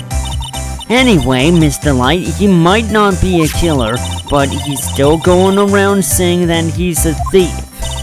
Oh, I already told you that's just a fantasy for him. Mr. Light, I hate to say it, but you're the one living in a fantasy world. What? How dare you say that to me, Nicky boy? I know everything about my Ronnie. We don't have any secrets between us. Ronnie isn't the thieving type. He's so honest that he wouldn't even sneak a nap. He's so honest that he wouldn't even steal a glance. A thief. The very idea. Well, I just don't get it. I guess I just don't get it. Huh? Get what? I just can't understand how they can be so different and yet be such a happy couple. Yeah, they sure are different.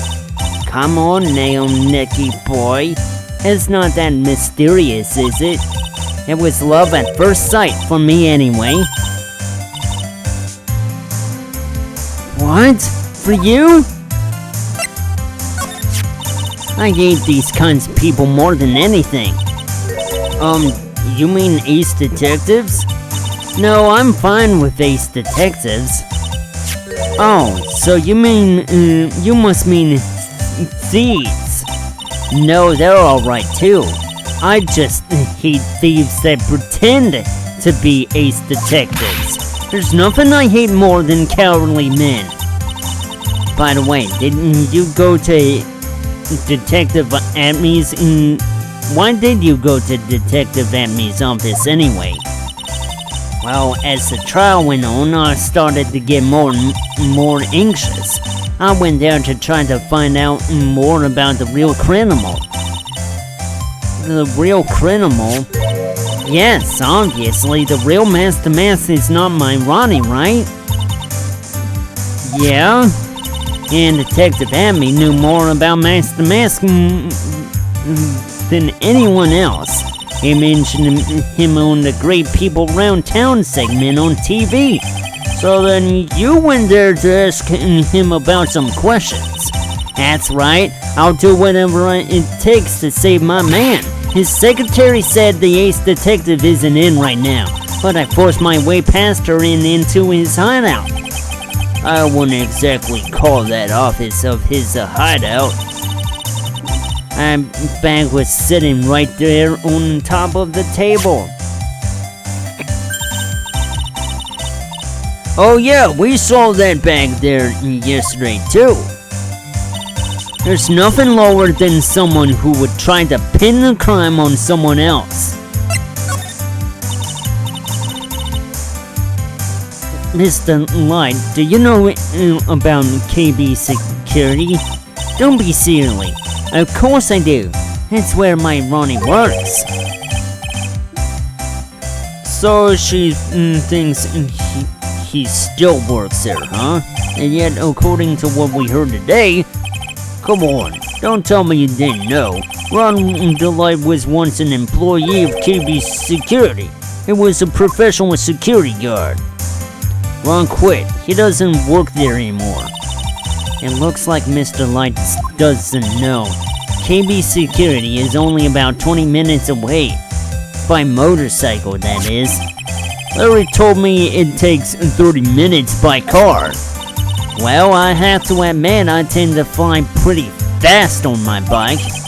To make it to KB security that fast. Are you sure you aren't literally flying? Or, say, get busted by the cops?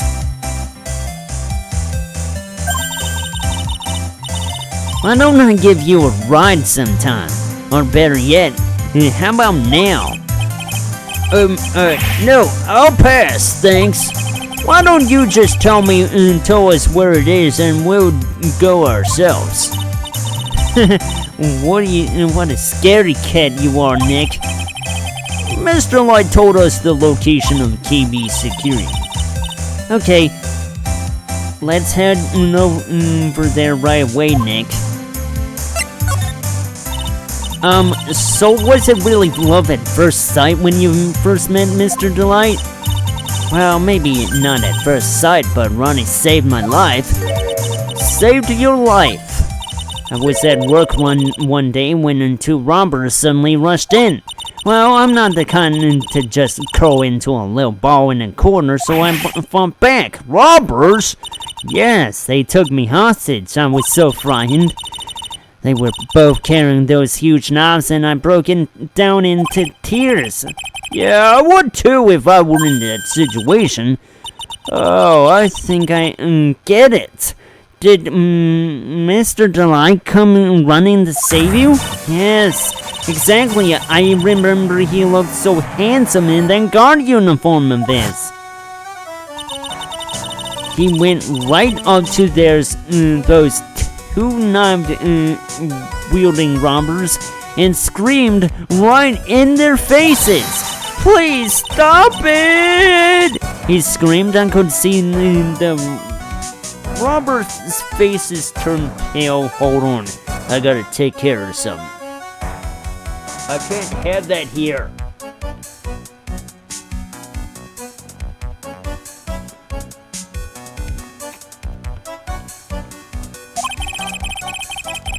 That high-pitched shriek of his does have a surprisingly strong effect on people. And crying and swinging his arms like crazy, he attacked the 2 robbers. All by himself. He came to save me, a total stranger all by himself.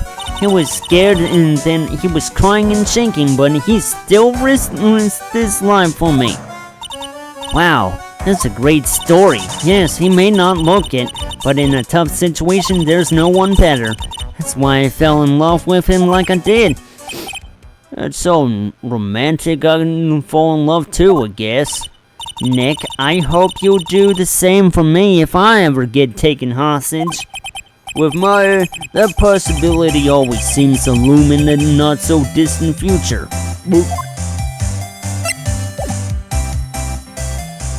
Cool story, bro.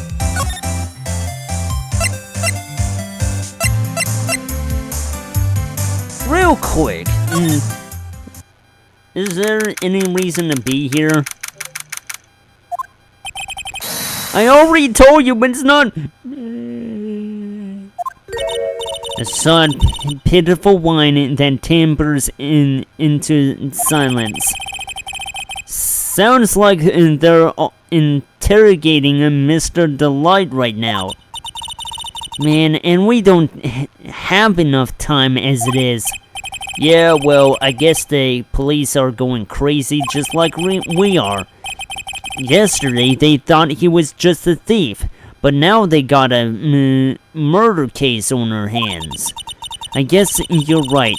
That guard over there looks a bit on edge too. Come on, we'll just have to come back later. Okay, let's go check out some other place, Nick. I just wanted to get that banner out of the way.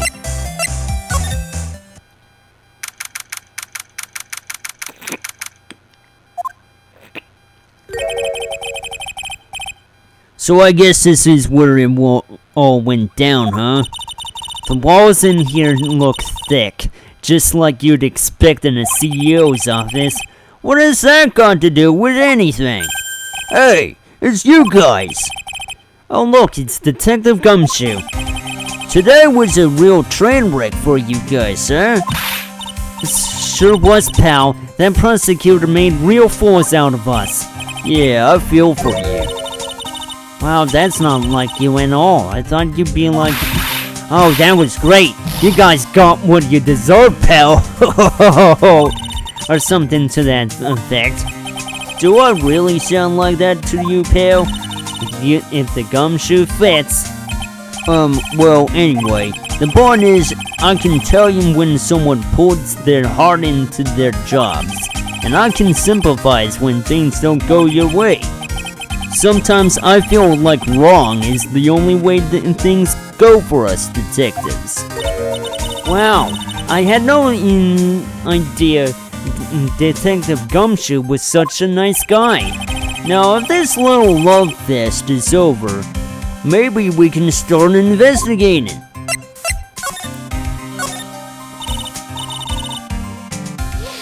Detective Gumshoe, tell us what you know about the murder. Okay, but the thing is, I'm really not supposed to. Hey, come on. What about, how we put our hearts into our work?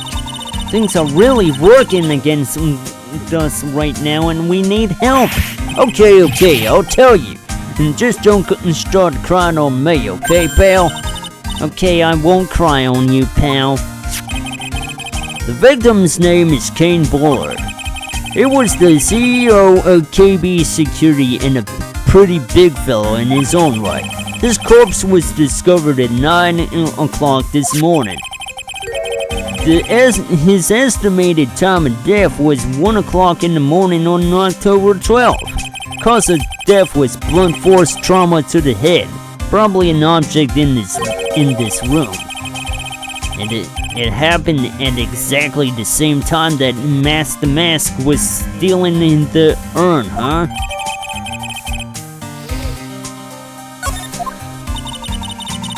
So why did it take almost an entire day to discover the body? There's a good explanation for that one. Bullard's body was stashed away inside that safe. Safe?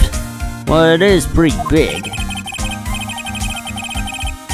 Nobody had heard from him, and when they opened the safe this morning, out he came. Oh, so the body fell out. That white string must be the shape from when he fell out. I think we need some more information about Mr. Bullard. Maybe you could start by getting the man's name right. So, what happened to the Mask? He's at the detention center, screaming like a madman. Investigate me! He keeps yelling. Oh, no. I didn't mean him.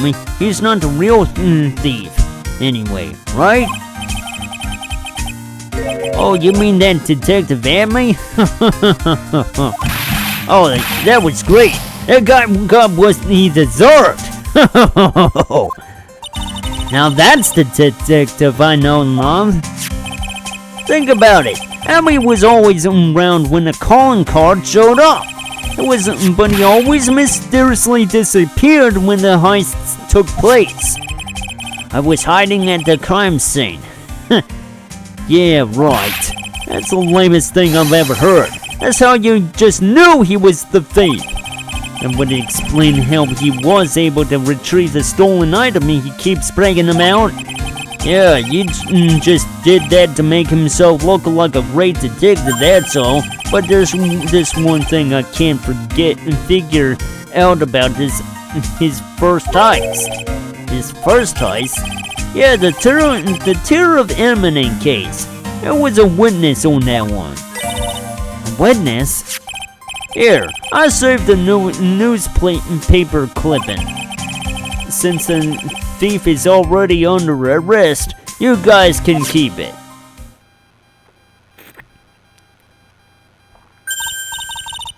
Hey, this guard here. Haven't I seen him somewhere before? It's pretty small, so it's kind of hard to see, but now that she mentions it. Oh, that prosecutor, I really don't like that guy. The way he used our own evidence to do that to Mr. Delight. Yeah, I think he did it that way just because he knew it hurt him more. That's what my gut tells me anyway. So who is that Java addicted maniac anyway? Prosecutor Goto? He's quite the enigma. Right? Quite the enigma.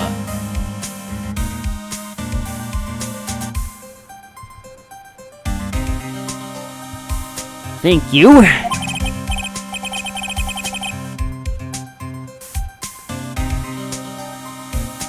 The inn is silent. You couldn't get in trouble for something like that. Put your head on the desk and make it slam real hard because I don't want to get banned. The thing is, pal, I never even heard of the guy before. He just showed up one day at the prosecutor's offices, came out of nowhere.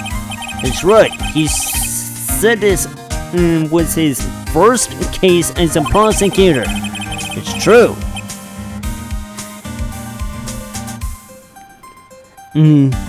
According to the records, anyway, but no way he's an amateur. He's a nice man in court. A maverick that gives me goosebumps. Goosebumps? You? Yeah, I know something was off about him, so I asked around. Nobody would talk to me. They all just turned the other way. Poor Detective Gumshoe, I had no idea you were so unpopular. Oh no, that's not what it meant. That Goto guy acts like he knows me and has a grudge against me. I get the feeling that he's hiding some sort of dark secret. Well, I first want to look about some spot. Yeah. If you'll allow me to examine things here. Like that button.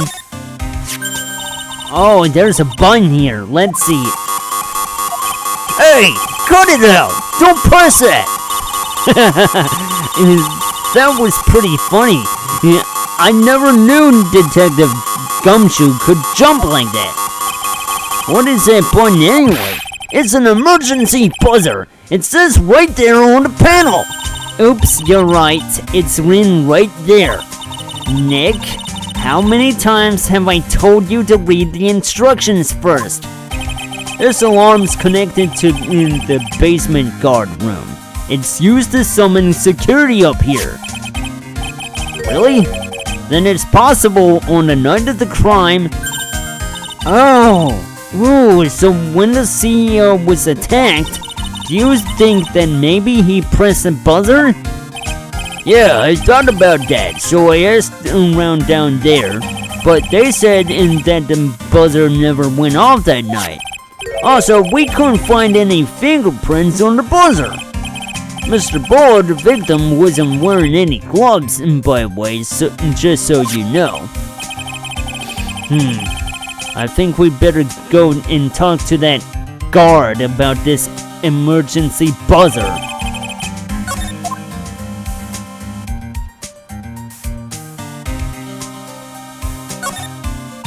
Ew, think about it. A dead guy was lying in here all night. Yeah. Oh, by the way, don't bother asking about fingerprints. There were none. Well, somebody opened the safe on the night of the crime, right? Yeah, and so, well, if Mr. Bullard's body was hidden in here, it must mean that it was opened by either the killer or the victim, right? Yeah, I guess so. I got some bad news for you, pal. Are you ready? Okay, shoot. Opening this baby is no piece of cake. There are only a few people who know how to open the safe, pal. Yeah, and everyone knows how to open this safe and airtight alibis. I checked. Everyone except one. That is, I'm almost afraid to ask. Former Security Chief Ron DeLight. What? Ron DeLight? He was the security chief. Ron? So he knew how to open the safe, huh?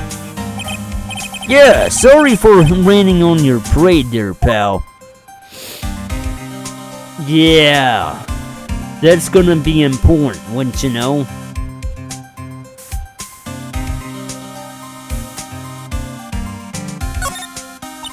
This rope, do you think it fell out of the safe when it opened? I don't think so. So you mean, yeah, I think this string shows up where and how the corpse was lying. You mean, the victim, he was killed by being crushed by the safe door? She can't be serious, can she? Check out this big, thick binder here. Leave the heavy lifting to me, Nick. Reading a file isn't exactly back-breaking work, just a little hard on the eyes. What did you find out, Nick? This file. It's not about any sort of security operations or anything. This huge file is all about Mask to Mask. It's filled with info on him. What kind of info? It's filled with incredibly detailed information about his methods and the crime scenes.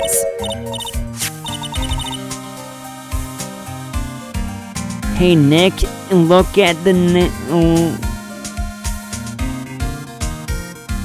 last page. It's a list. Let's see. Tara Veneman, $100,000.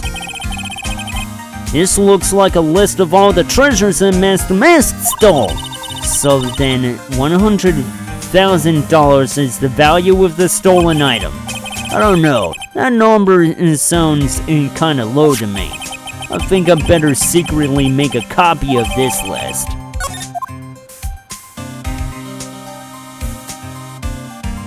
Check this machine over here. These look like some sort of bookshelf and rolling cabinet I'm in. Getting in between these two shelves. Don't strain yourself trying. It looks like the shelves are controlled by a secret panel. So I guess it's one shelf at a time, huh? Looks like they're filled with bunches of files. Yeah, files filled with data about security jobs they were hired to handle. It'd be a good night's reading if you got insomnia. I was hoping for something a little bit more exciting, like UFOs or something.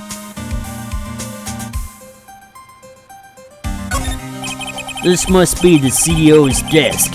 It's a lot simpler than I would have thought. Hey, that looks like a super soft chair. Let me try it out just for a second. Ooh, nice. I feel just like a CEO. Hey, you. Whip me a cup of some really inexpensive import tea and some scones. Move it. Ah, this is the life.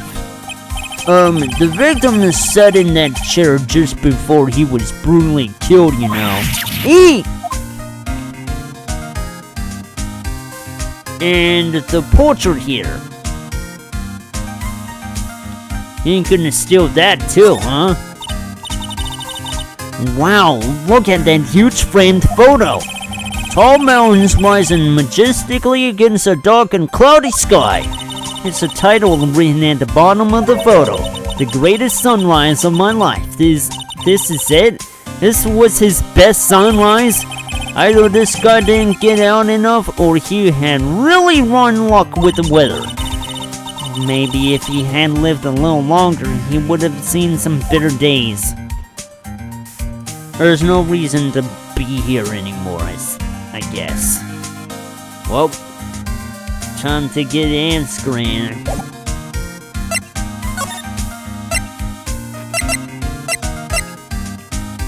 Oh, I can go in here. Of course. Wow, this is really something else. So, for a security guard office, it doesn't really feel very secure. KB security guard. Uh-oh. I just remembered. Larry might be... Hey, Nick! What's up? So he is here. Yo, how's it hanging, dude? And you got my sweet little Maya with you, too. Hi, Larry. Here I was working my fingers to the bone. And in walks an angel. I got no problem with problems with a daytime date. It's all good. No, that's not what we're here for. We're investigating the Bullard murder case. Huh? Oh yeah, that's right. You're a lawyer, aren't you? He's so hopelessly clueless. Well, if it's about the murder case, boy, have I got some good info for you. Really? What is it? Well, I don't mind sharing with my sweet little Maya, but Nick here is a different story. But Larry, I thought you two were old school buddies. I was then and this is now. So what's this good info you were talking about, Larry? Hey, I'm a guard, a pro. I can't just give away information for free. It wants a bribe. I thought professionals were more, I don't know, honest? Can you talk to him, Maya? Larry, tell us already. What's the good info? Hey, I like that. This kid has gotten some calls. Okay, you really want to know? Yes, so tell me. Okay, so the thing is, Rondalai was an employee here. And naturally, since I'm a pro, I looked into his background. Follow me? Yes, you're a pro. I follow you. Go on. Well, 1 year ago, Rondalai was fired. And there was no warning at all. It just happened all of a sudden. I know this is a small company, but I think that was pretty awful. I guess he must have done something bad to have gotten fired like that. Like maybe skipping out of work to pick up some hot chicks or something. No, that's just you. So what is it like to be a part-time security guard? Let me tell you, it's tough. Well, you know me, I get by alright, I guess. First I have to keep my eye on those monitors all the time. Monitors? There are security cameras set in each room around the building. It's really hard. Sometimes I feel like my eyes are gonna fall out. Oh. And if I see someone suspicious, I have to contact one of the teams. What teams? It's the security teams for this company. They're supposedly the best in the business, but I'm no amateur either, so if it's something small, I don't bother calling them. So in other words, you basically watch TV screens all day long. You were in this office when the murder took place, weren't you? Why do you say that? This is just a part-time job for me, and I can't operate the equipment, and I'm dumb. Even if it is part-time and you are dumb, you're still in charge of security here. Hey, give me a break. Don't try to pin the whole thing on me. That's not fair, Nick. Huh? I don't think you can expect something like him to take any responsibility. Anyway, the point is, you were here that night, right? Uh-oh. Oh no. I knew something smelled bad, and it was the butts after all. Well, it's like I always say. I was then, and this is now. Okay? It looks like I'm going to have to break his cyclops after all. It's just, I don't think I can do that right now. I need more information. But first, let me examine this stuff here. That's my partner's seat. Your partner? Well, that's what I call her. And she's my superior, actually. Kind of a weird old lady. There's tea spilled all over that machine, you know. Oh, don't worry about it. Just the other day, I spilled some chocolate milk on mine. It still works fine, more or less. They really know how to build them, I guess.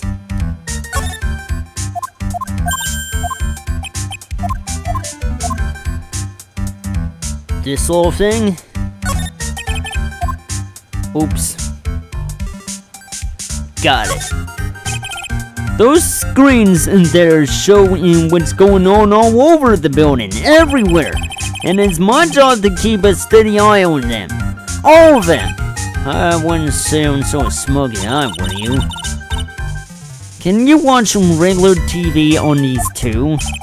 If anyone would sit here and watch TV instead of working, it's Larry. Hey Maya, I'm a pro, okay? Besides, when you can't get regular TV on it. And now do you know that, Larry? Because that was my first bit of investigation, if you know what I mean. I know what you're thinking. It was a professional investigation, alright? Okay. Just out of curiosity, what's left of here? Hey, Larry, that's your jacket, isn't it? That's right. Did you know you hung it right on top of some kind of lever? Yeah, sure, I was told to never ever touch and lever it. She scowled and huffed at me. Something with terrible will happen if you do. Got a green horn? So why hang your own jacket on such an important lever? Because it got me curious. If the jacket's weight pulls the lever down, that's what they call an accident.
Oh, whoops. I don't know if I read that.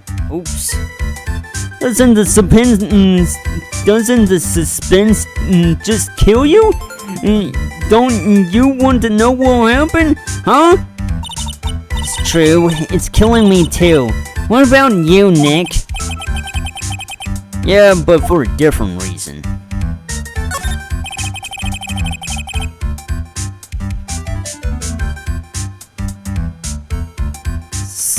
Something is written on this poster in fine print. A guard's 5 commandments. Wow, this sounds serious. Let's see what it says. Number 1, obey thy superior. Number 2, respect thy superior. Number 3, smile at thy superior. Number 4, salute thy superior. Number 5, buy donuts for thy superior opponent commanded, signed Winnie O'Bag, head supervisor. She's one tough old bird, let me tell you. Cross her and you'll come in face to face with her real genuine ray gun. Yeah, sounds scary alright. Well, fortunately she's on vacation. That's why I'm so relaxed right now. This is a lot of stuff to come by, and it's going to be a big load of wow. All in just one room here. Just out of curiosity, what's this thing? Wow, take a look at all these things here. Hey, Larry, what are they? If you say, hey man, it's not like I have to know what they are to do my job. I always just thought they were just some kind of decoration or something. Oh boy. How did this guy ever get a job here anyway?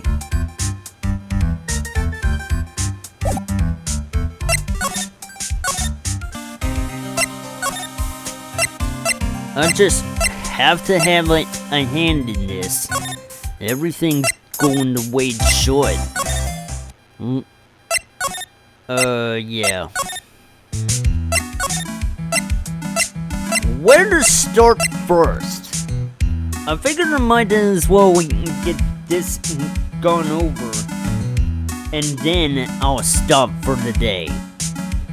Call it a stream.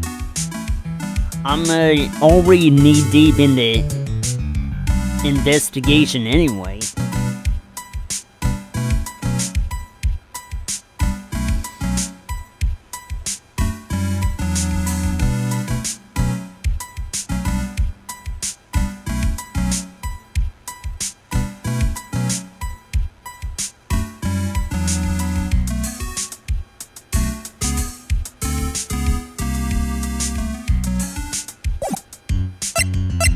Yeah, that's what I'm gonna have to do to get anywhere.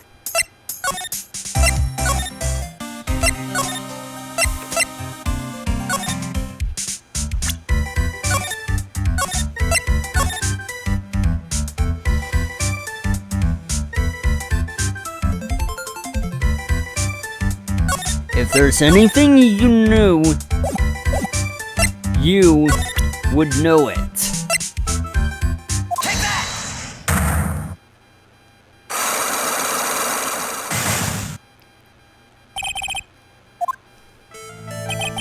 On the night of the crime, were you working hard like you were supposed to do? What? Huh? Of course I was! Why wouldn't I have been? But didn't you sneak out of work just yesterday to go see Mr. Light? But that was that, and this is this. Is there any chance that you snuck out of work last night too? Never! I didn't sneak out. I'll tell you what, I'll even bet you $1. $1? Wow, now that's confidence. I wouldn't have come out of the thing I'm about to present as evidence. Now what? What's that drenched in the rain puppy look on your face? Do you have evidence that I love my position? Or are you just pulling my chain? The evidence that Larry was not manning his station when the murder happened is this little thing. Take that! This wallet. You know about it, right? I've never seen it before. Liar! You hand-delivered this wallet to Miss Delight just yesterday. Give me a break. You can't expect me to remember every little thing that happens. Well, I do expect you to remember something that happened just yesterday. What time is it when you found this wallet? I guess it was around 1 o'clock in the morning on the first floor of our company building. 1 o'clock in the morning? That's right. In other words, Larry, at the time of the murder, you were away from the security guard office. Yeah, but there's something you didn't think about. What's that? My shift that day didn't start until 10 p.m. The murderer might have snuck in before then. What do you mean by that? If the murderer had snuck in before 10 p.m., then it wasn't my fault. It was the fault of the guy whose shift was before mine. Why do I have the feeling that he still doesn't get the seriousness of this? Listen up, Larry. We know beyond a shadow of a doubt that the killer snuck into the CEO's office after 10 p.m. during your shift. Larry, when you use this card, does it leave a record? Yeah, it does. But I can't show the record to just anyone, you know. That key card data was already made public in the trial today. What? I didn't know that. Any kind of request for info like that is supposed to go through me. Boy, does that sound a bit arrogant coming from a part-time guard. Anyway, according to the data, the door to the CEO's office was opened with this card. Furthermore, it was most definitely used at 1 a.m., the time of the murder. No way! Yes, someone used this to get into the CEO's office. That happened at 1 a.m. on the night of the crime, right in the middle of your shift. Oh, Larry, you can't duck your responsibility this time. Yeah, no!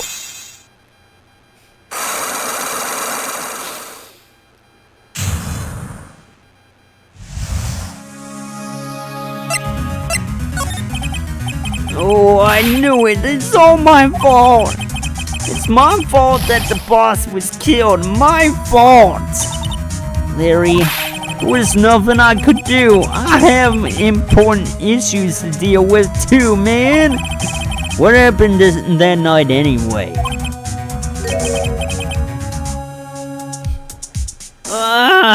My Donna happened.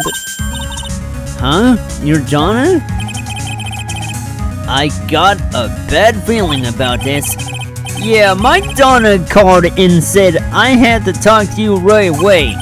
So I went to see her and he was standing right there next to her. Who was? Her new boyfriend. It was like some horrible joke. Before I knew what was going on, the guy socked me right in the kisser. Normally I'm the one that does the punching. Isn't that right, Maya? Yeah. So is that why you left the security guard office? Well, I'm sorry. It's all my fault. How can I ever make up for it, Nick? What can I do? What? What?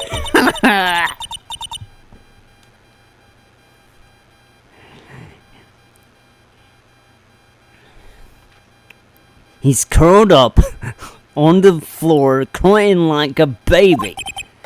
Oh boy, Nick, is there anything I can do? Anything, just name it. I'll do whatever I have to do to make up for it. I swear I will. Larry. Hey Nick, as long as he is offering, why don't you show him the evidence we've got?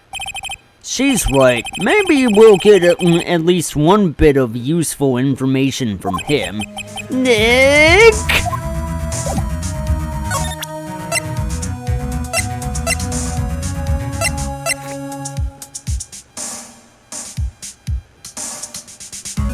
Okay.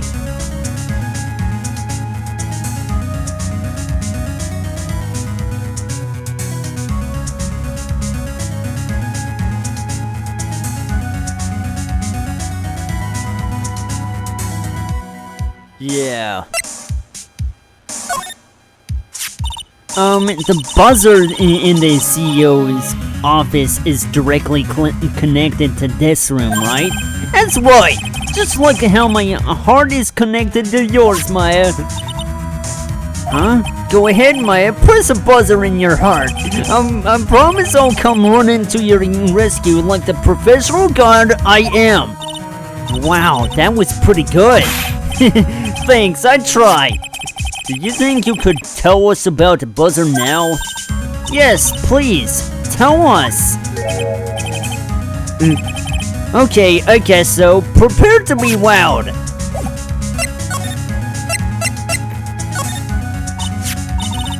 I accidentally pressed the buzzer earlier. Yeah, I heard it. So that was you, huh? You're a security guard, aren't you? Why didn't you come to the CEO's office? Well, this is the 3rd floor of the basement. The CEO's office is on the 1st floor. I thought it would be a good idea to adopt a wait-and-see approach. Plus, there's a police detective here, right? I just didn't think it was necessary. It's as if he's trying to win an award for the laziest person on the planet. What a douchebag. What a bastard.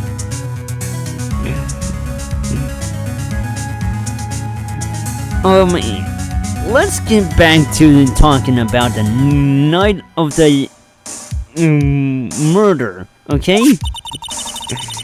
It's true that the buzzer didn't go off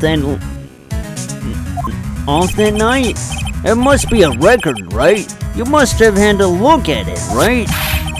Of course I did, and I couldn't have possibly made a mistake either. Do you think you could take just one more look for me? Pretty please? Oh, okay. I just can't say no to you, Maya.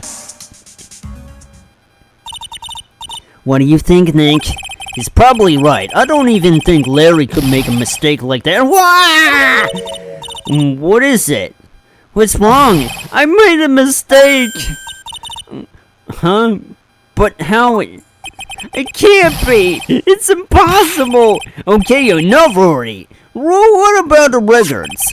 That night, it went off just once, in the morning, at around 1 a.m. 1 a.m.? That's when the murder happened. Really? Are you serious? It's terrible! It can't be!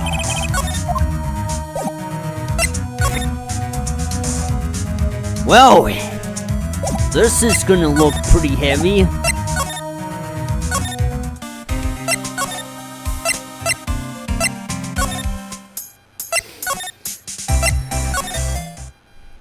And I still don't have anything.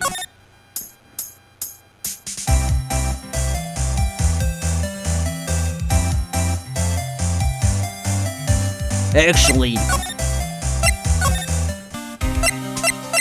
what do you know about the victim? Detective Gumshoe, tell us more about Mr. Shane Bluebard. It's Kane Bullard, not Shane Bluebard, pal. Oh yeah, the victim in this case just doesn't make much of an impression on me. Well, you were the victim up until Mr. Bullard was found dead. Yeah, and his body wasn't discovered until this morning. Anyway, we don't have enough information yet. Can you help us out? Sorry, I'm actually a little confused myself.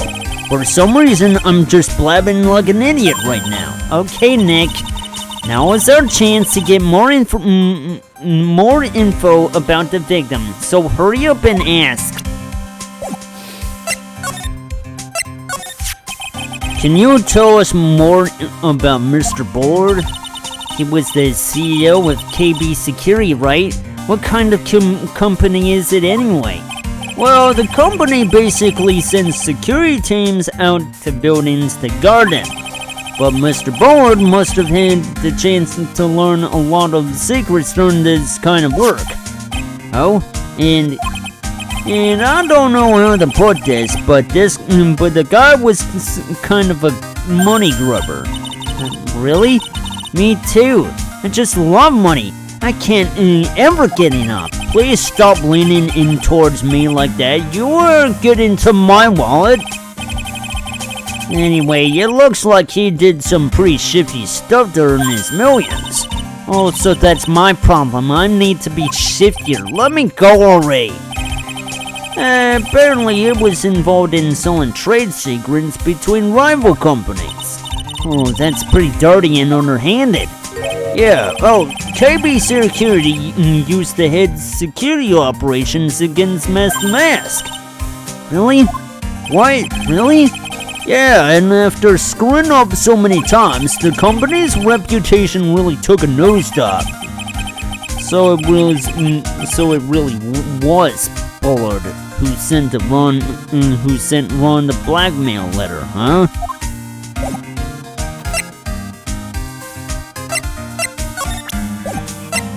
Very well. What's next?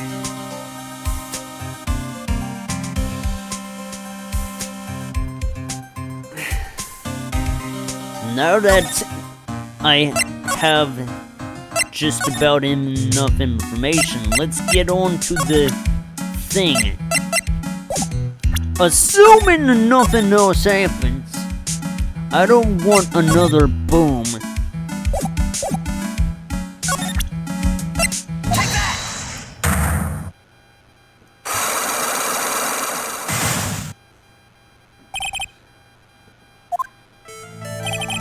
Miss Andrews, do you know anything about the secret urn? Do I know anything? I'm in charge of the entire treasure exhibit. The urn that was submitted before the court today.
Urn that was submitted before the court today.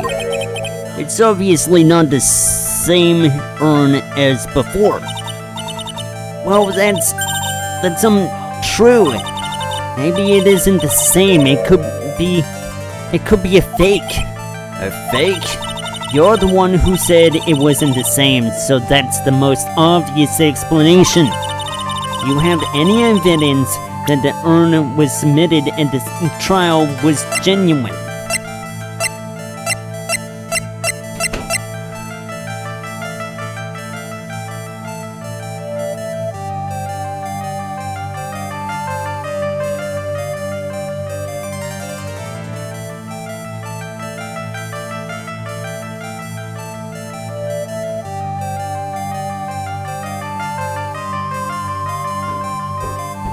Crap, I don't believe I have it yet.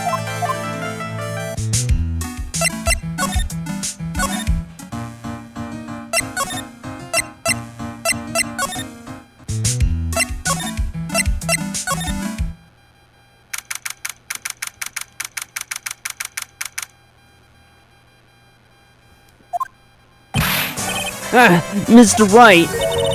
Mr. Delight, did they finish their interrogation? Yes, but please don't leave me alone anymore!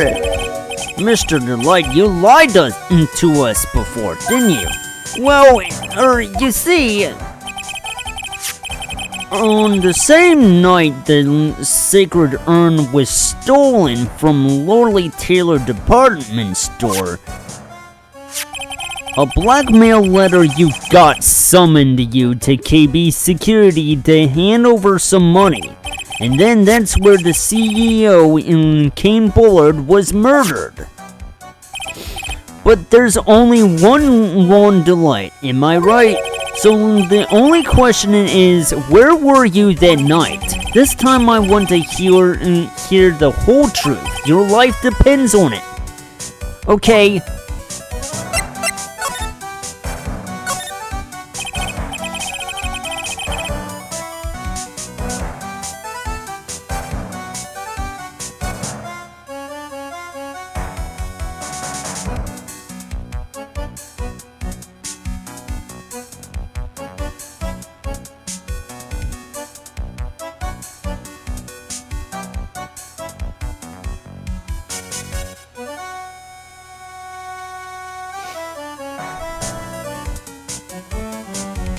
Mr. Delight, do you still insist that you are still, that you are Mask the Mask?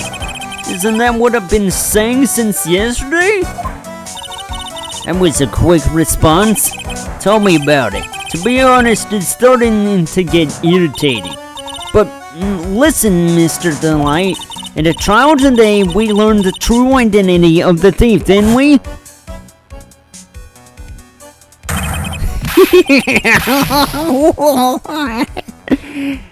Take a good look, everyone! Unable to find a rival warrior, my genius, I was forced to create one by myself! Here I am, the tragic clown! I guess it's true. I wasn't the one who stole that urn. Of course not. After all, you were at KB Security at the time. So then the person dressed up as Mask the Mask in this photo, it's gotta be Detective Atney. So that night, you didn't go to Lorley Taylor. You went to KB Security, right? Yes, I went to KB Security at the time the blackmail note said I should. Alright, what happened next? Well, I used to work there, so I knew where the CEO's office was. I knocked, but there was no answer. So then I used the keycard to unlock the door. That's probably when he dropped his wallet. When I went into the CEO's office, someone was in there. Someone? I see a silhouette of a man.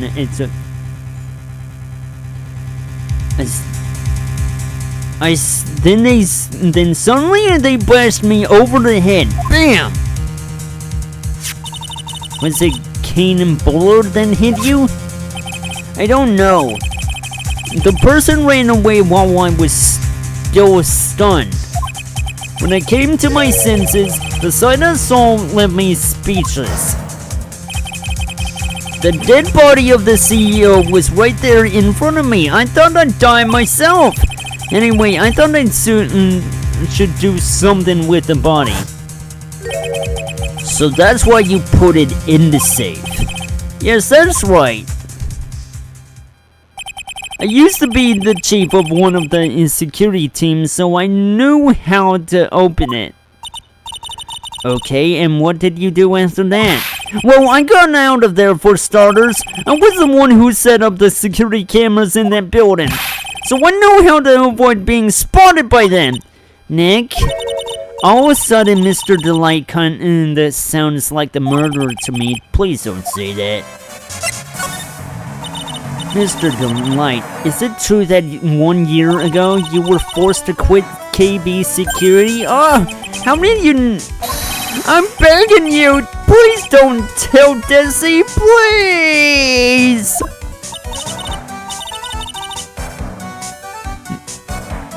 Don't worry, we haven't told anyone yet. Phew, thank goodness, no, I mean, but I suppose I will have to tell her in sometime.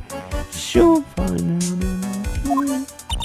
Why have you been hiding it from her anyway? Bessie would despise me if she ever find out I was living a life of crime. A criminal, a thief, she'd never forgive me. My marriage would be over.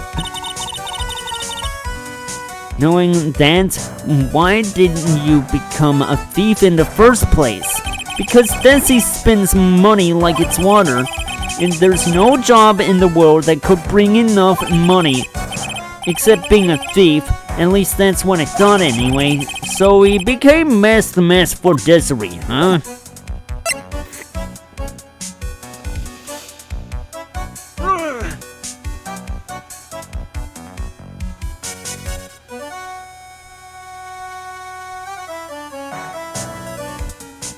Newspaper clipping. Hey, this is an article about my debut dice! Boy, that was a rough, tough one. Before I knew it, and they were hot on my trail. But Master Mask, he must have gone away, right? It says in the article that he disappeared. That's right!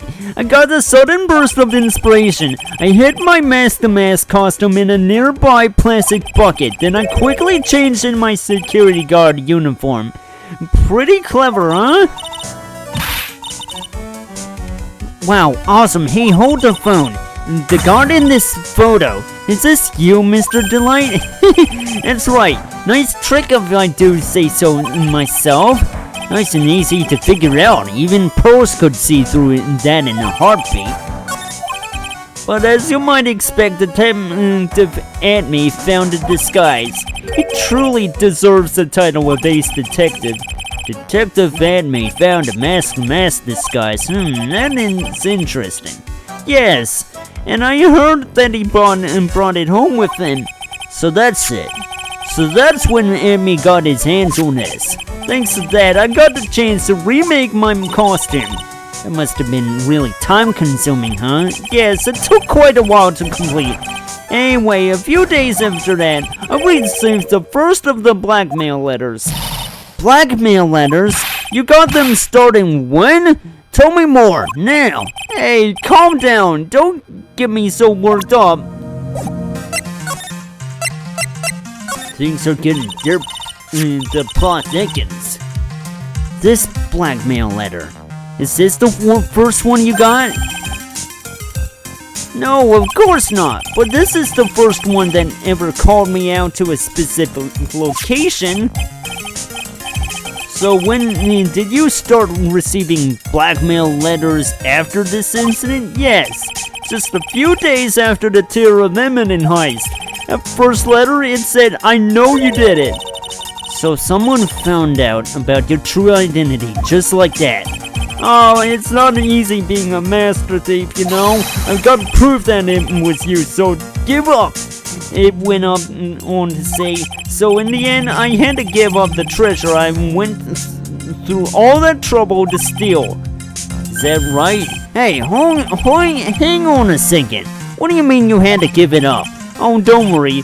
After I put the jewel in a safe deposit box, the letter specified someone has sent me $10,000. No one said anything about me being rude, you know.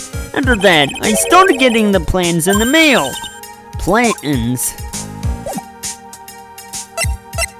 Okay.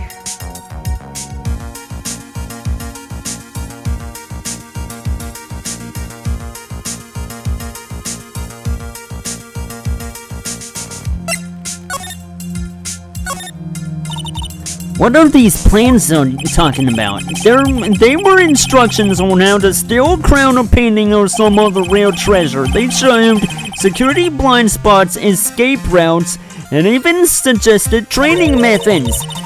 So you mean that the one who planned the heist wasn't you? No, it wasn't. I only planned the very first one. After that, I received plans from some very kind person. Incredibly detailed plans. It sounds like Mr. Delight is thankful to the person that was blackmailing him. So, Ron the Light was Mr. Mask the Masked after all. But someone else is behind the thefts. Someone who planned the whole theft in detail. All I had to do was deposit the treasures I stole into the safe deposit box. Then I just waited for the cash to come in the mail. Could you try not to look so gleeful about it? So you went after the sacred urn because of one of those plans too. Well, you see, truth is I've never seen the urn. All I did was follow the instructions and steal what I was told to steal. And Mr. Delight, is everything you just told me the truth? Yes, but please don't tell Desi, okay? Ron, before we go, there's one thing I want to ask you. Yes, but please don't hurt me. Please. Mr. Kane Bowler, do you swear it wasn't you who killed him? Yes, of course. I could never. I'm not lying. All I did was hide his body in the safe. But then I was afraid they'd discover what I did, so I turned myself in yesterday. Why? Well, if the judge had ruled that I was guilty of robbery, then I'd have an alibi, right? I guess so. You're really clever, Mr. Delight. I guess I'd have no choice but to take Mr. Delight at his word. Mystic Maya! Hey, Pearly! I'm back! Hey, Pros, so what have you been up to this whole time? The sacred urn, Nick. I took it back to Crane Village to have it examined. And what did you find out? Well, there's no need to worry. They say it's the real urn. Phew, that's a relief. I was really worried. But there's one small problem. Problem? These cute little pink splotches. They said that it's paint, and then they were put on the urn recently. Why are we talking about the pink splotches again? What's the big deal? What's the big deal? We've got to find out how they got there. That's a big deal. Yes, Mr. Nick. We got to find out how they got there. Okay. We'll go find out how they got there. Please don't forget about me. Well, this is what we had to do to get that extra bit of information. We're ready to crack up the locks.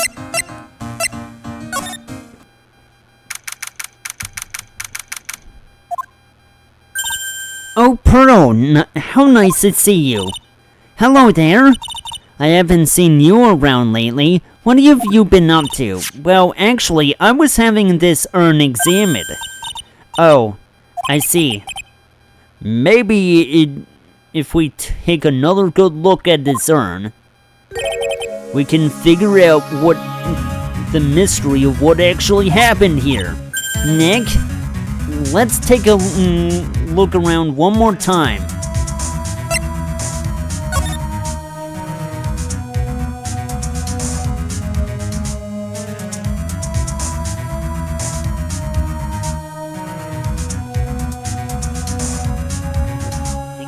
Getting to turn off the lights when they're done with it.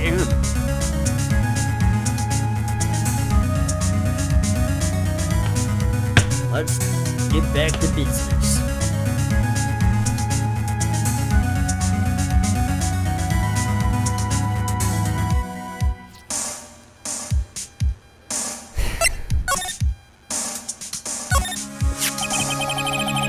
It looks to me like it's been dry for several days. There's something suspicious about this paint mark. The bottom left part of it is shaped oddly and it's shocking pink.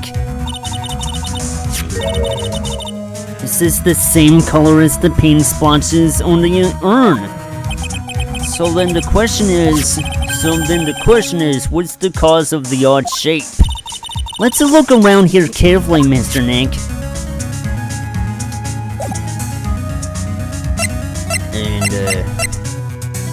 Okay.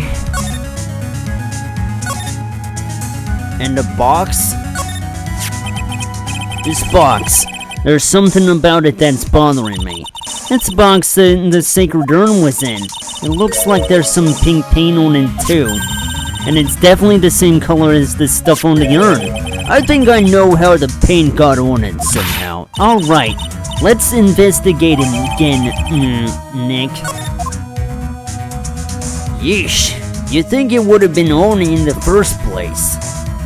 And this little thing? Detective Amy said he got hit on the back of the head with this by the thief. But that was obviously a lie, because it turned out that Amy was the real thief. It's still hard to believe. Looks like Adrian feels really bad about it. I'm going to take full responsibility and fix that sword myself.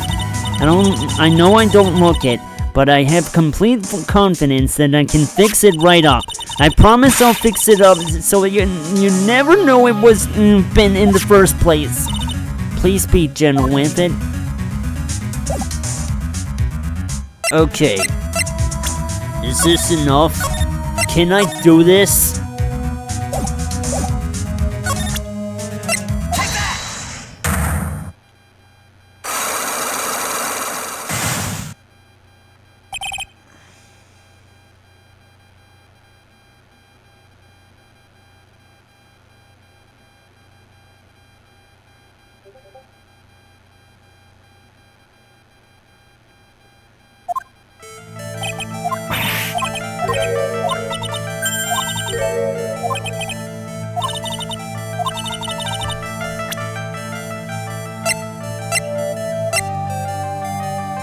Here you go. Sorry to break it to you, but the urn is the genuine article. Pearls went back to Crane Village and had it examined. Is that right? That's nice, but I don't see how what she discovered was that the urn had been broken. Again. Did you say again? Yes, it was broken once a year ago. And now it looks like the same thing has happened. And quite recently, too. Recently? Are you saying that this urn was broken recently? Yes, that's exactly what I'm saying. Why do you think it was broken recently? How do you know? It's simple. This poster was made recently, right? Poster? The poster for the exhibit. The time when this photo was taken, the urn said I am on it. But now for some mysterious reason it says Ame.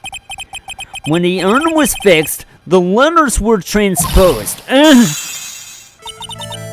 am?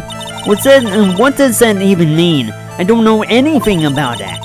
I wasn't even there for when the photo for this poster was taken. That was a mistake. Now tell the truth. Wait!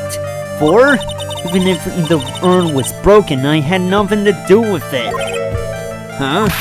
Yes, that's it. It must have been one of the people at the photo shoot. It probably dropped it. I'm sure that's what happened. It looks like she's not going to give up that last Cyclops so easily. Do you have any proof that the urn was broken here at Lordly Taylor? Would it be the box? It has to be the box.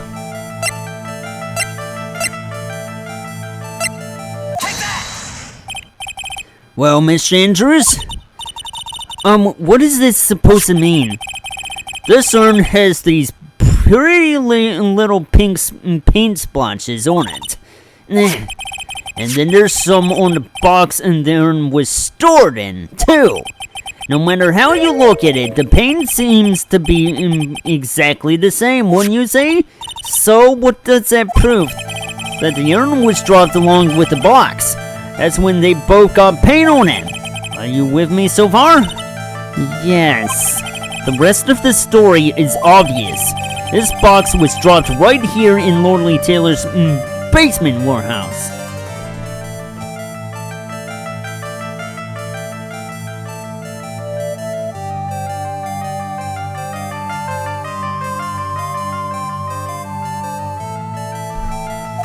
If I can prove that, it means that the urn was broken here too. So can you prove that? Can you prove that box was dropped here in the basement warehouse?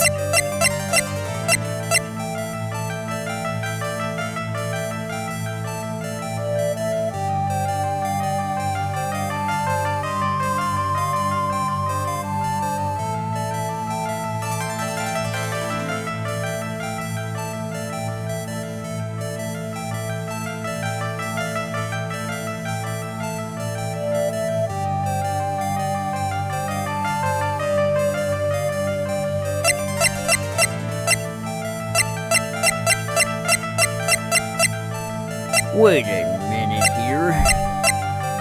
I don't believe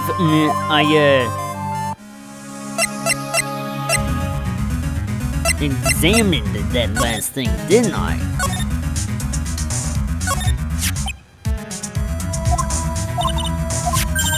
Mr. Nick, could it be that this odd shape is... Yeah, I'm pretty sure this is it.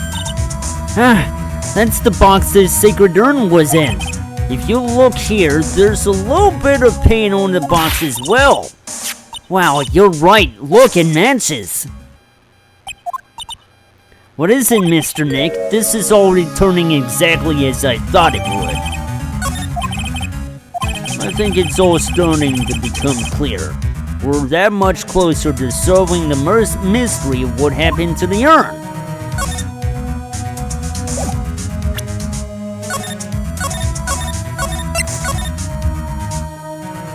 Okay, fine, I'm going to rectify that situation now.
You can't weasel out of this, Miss Andrews. Uh-oh, she's trying to make her escape.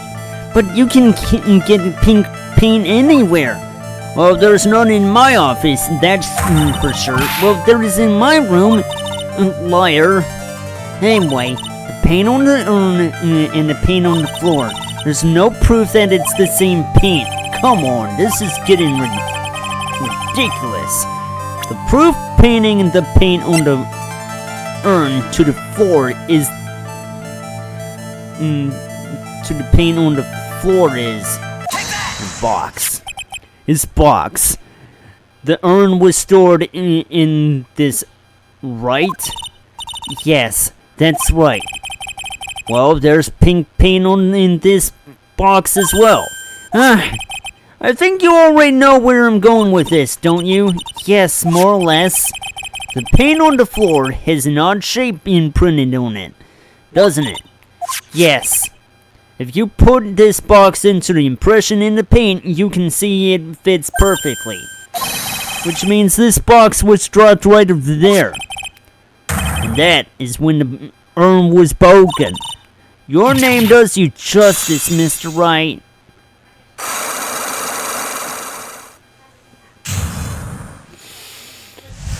Okay.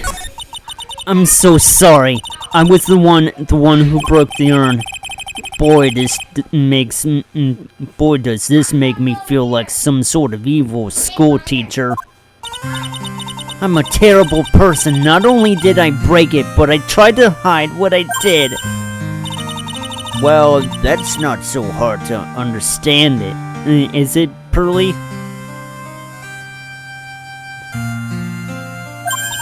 No, not at all. I know just how she feels. They're going back to the sad Steel Samurai music again. It happened about 2 weeks ago. Just after the poster photo was taken on the same day the urn arrived here, I thought I'd put the way down here for safekeeping. I was carrying it in the box when I tripped on a paint can and I lost my balance. The box I was carrying crashed to the ground. I heard a terrible noise and I thought my heart was going to stop. Fearing the worst, I opened the lid of the box, and that's when it happened. The broken pieces of the urn fell out of the box and landed right in the paint. I was in shock and let out a huge scream. I can totally see how that could have happened. Yeah, as clumsy as she is, I'm sure Maya understands. Well, I knew it was the most important treasure in all of Korean Village, so I tried as hard as I could to fix it. Fortunately, the shards were pretty big, and that's when I am got changed to Ami. I didn't know how it was originally written, but any sane person fixing it would have assumed it said Ami. Any sane person? Really? Oh, Pearls. She said she wasn't very good at spelling. Anyway, I put the urn into the storeroom and no one had seen it since then. But there's something I don't get. When we first came here, I didn't see any paint stains. Well, that's because it was so ugly and embarrassing. I used the golden statue to cover it. The Ami's face statue? Aha! For the first time that we came down here, it was on the night that the sacred urn was stolen. But Mr. Nick, there was no paint marks on the walls or the floor of the warehouse when we were here. Well, there's good reason for that. On the day of the crime around noon, that golden statue just happened to arrive from the mountain training hall. And I realized that the statue would be the perfect size for covering up the paint stains. That's why I put it where you first saw it. I see. Now it makes perfect sense. But there's still one thing I find strange. What is it, Pearl? The day after the urn was stolen, we came here again. And at that time, the statue had been moved and the paint was clearly visible. She's right about that. Well, Miss Andrews? Huh? What? I don't know anything about that. I placed it there to cover the paint, so why would I move it again? Well then, who was it? Who would have done it and why? On the day before the theft, the statue was definitely closer to the door. And then the next day it was moved. But why?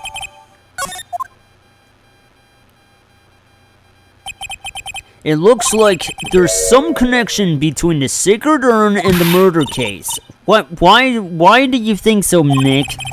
Because that night, the real thief, Ron DeLight, was at KB Security. So why did another mask, the mask, show up here? A lot of different things are pointing to one undeniable fact. One undeniable fact? The murder trial is starting tomorrow, but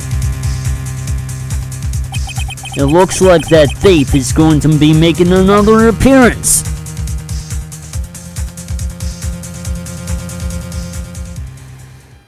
This is getting really interesting.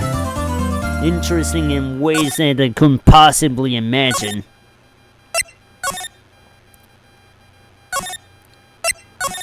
Now that is something to behold, right? I got the first trial and the second investigation wrapped up all in one stream session, huh? I didn't even plan to do that, but hey,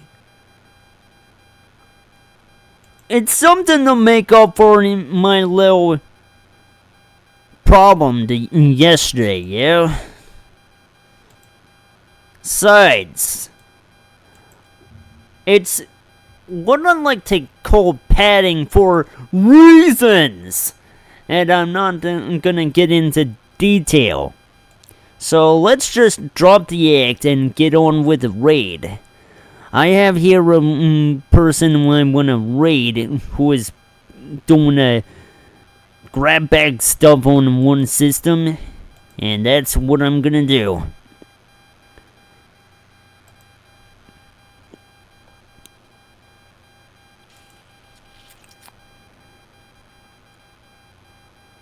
And stay tuned for more Ace Attorney tomorrow.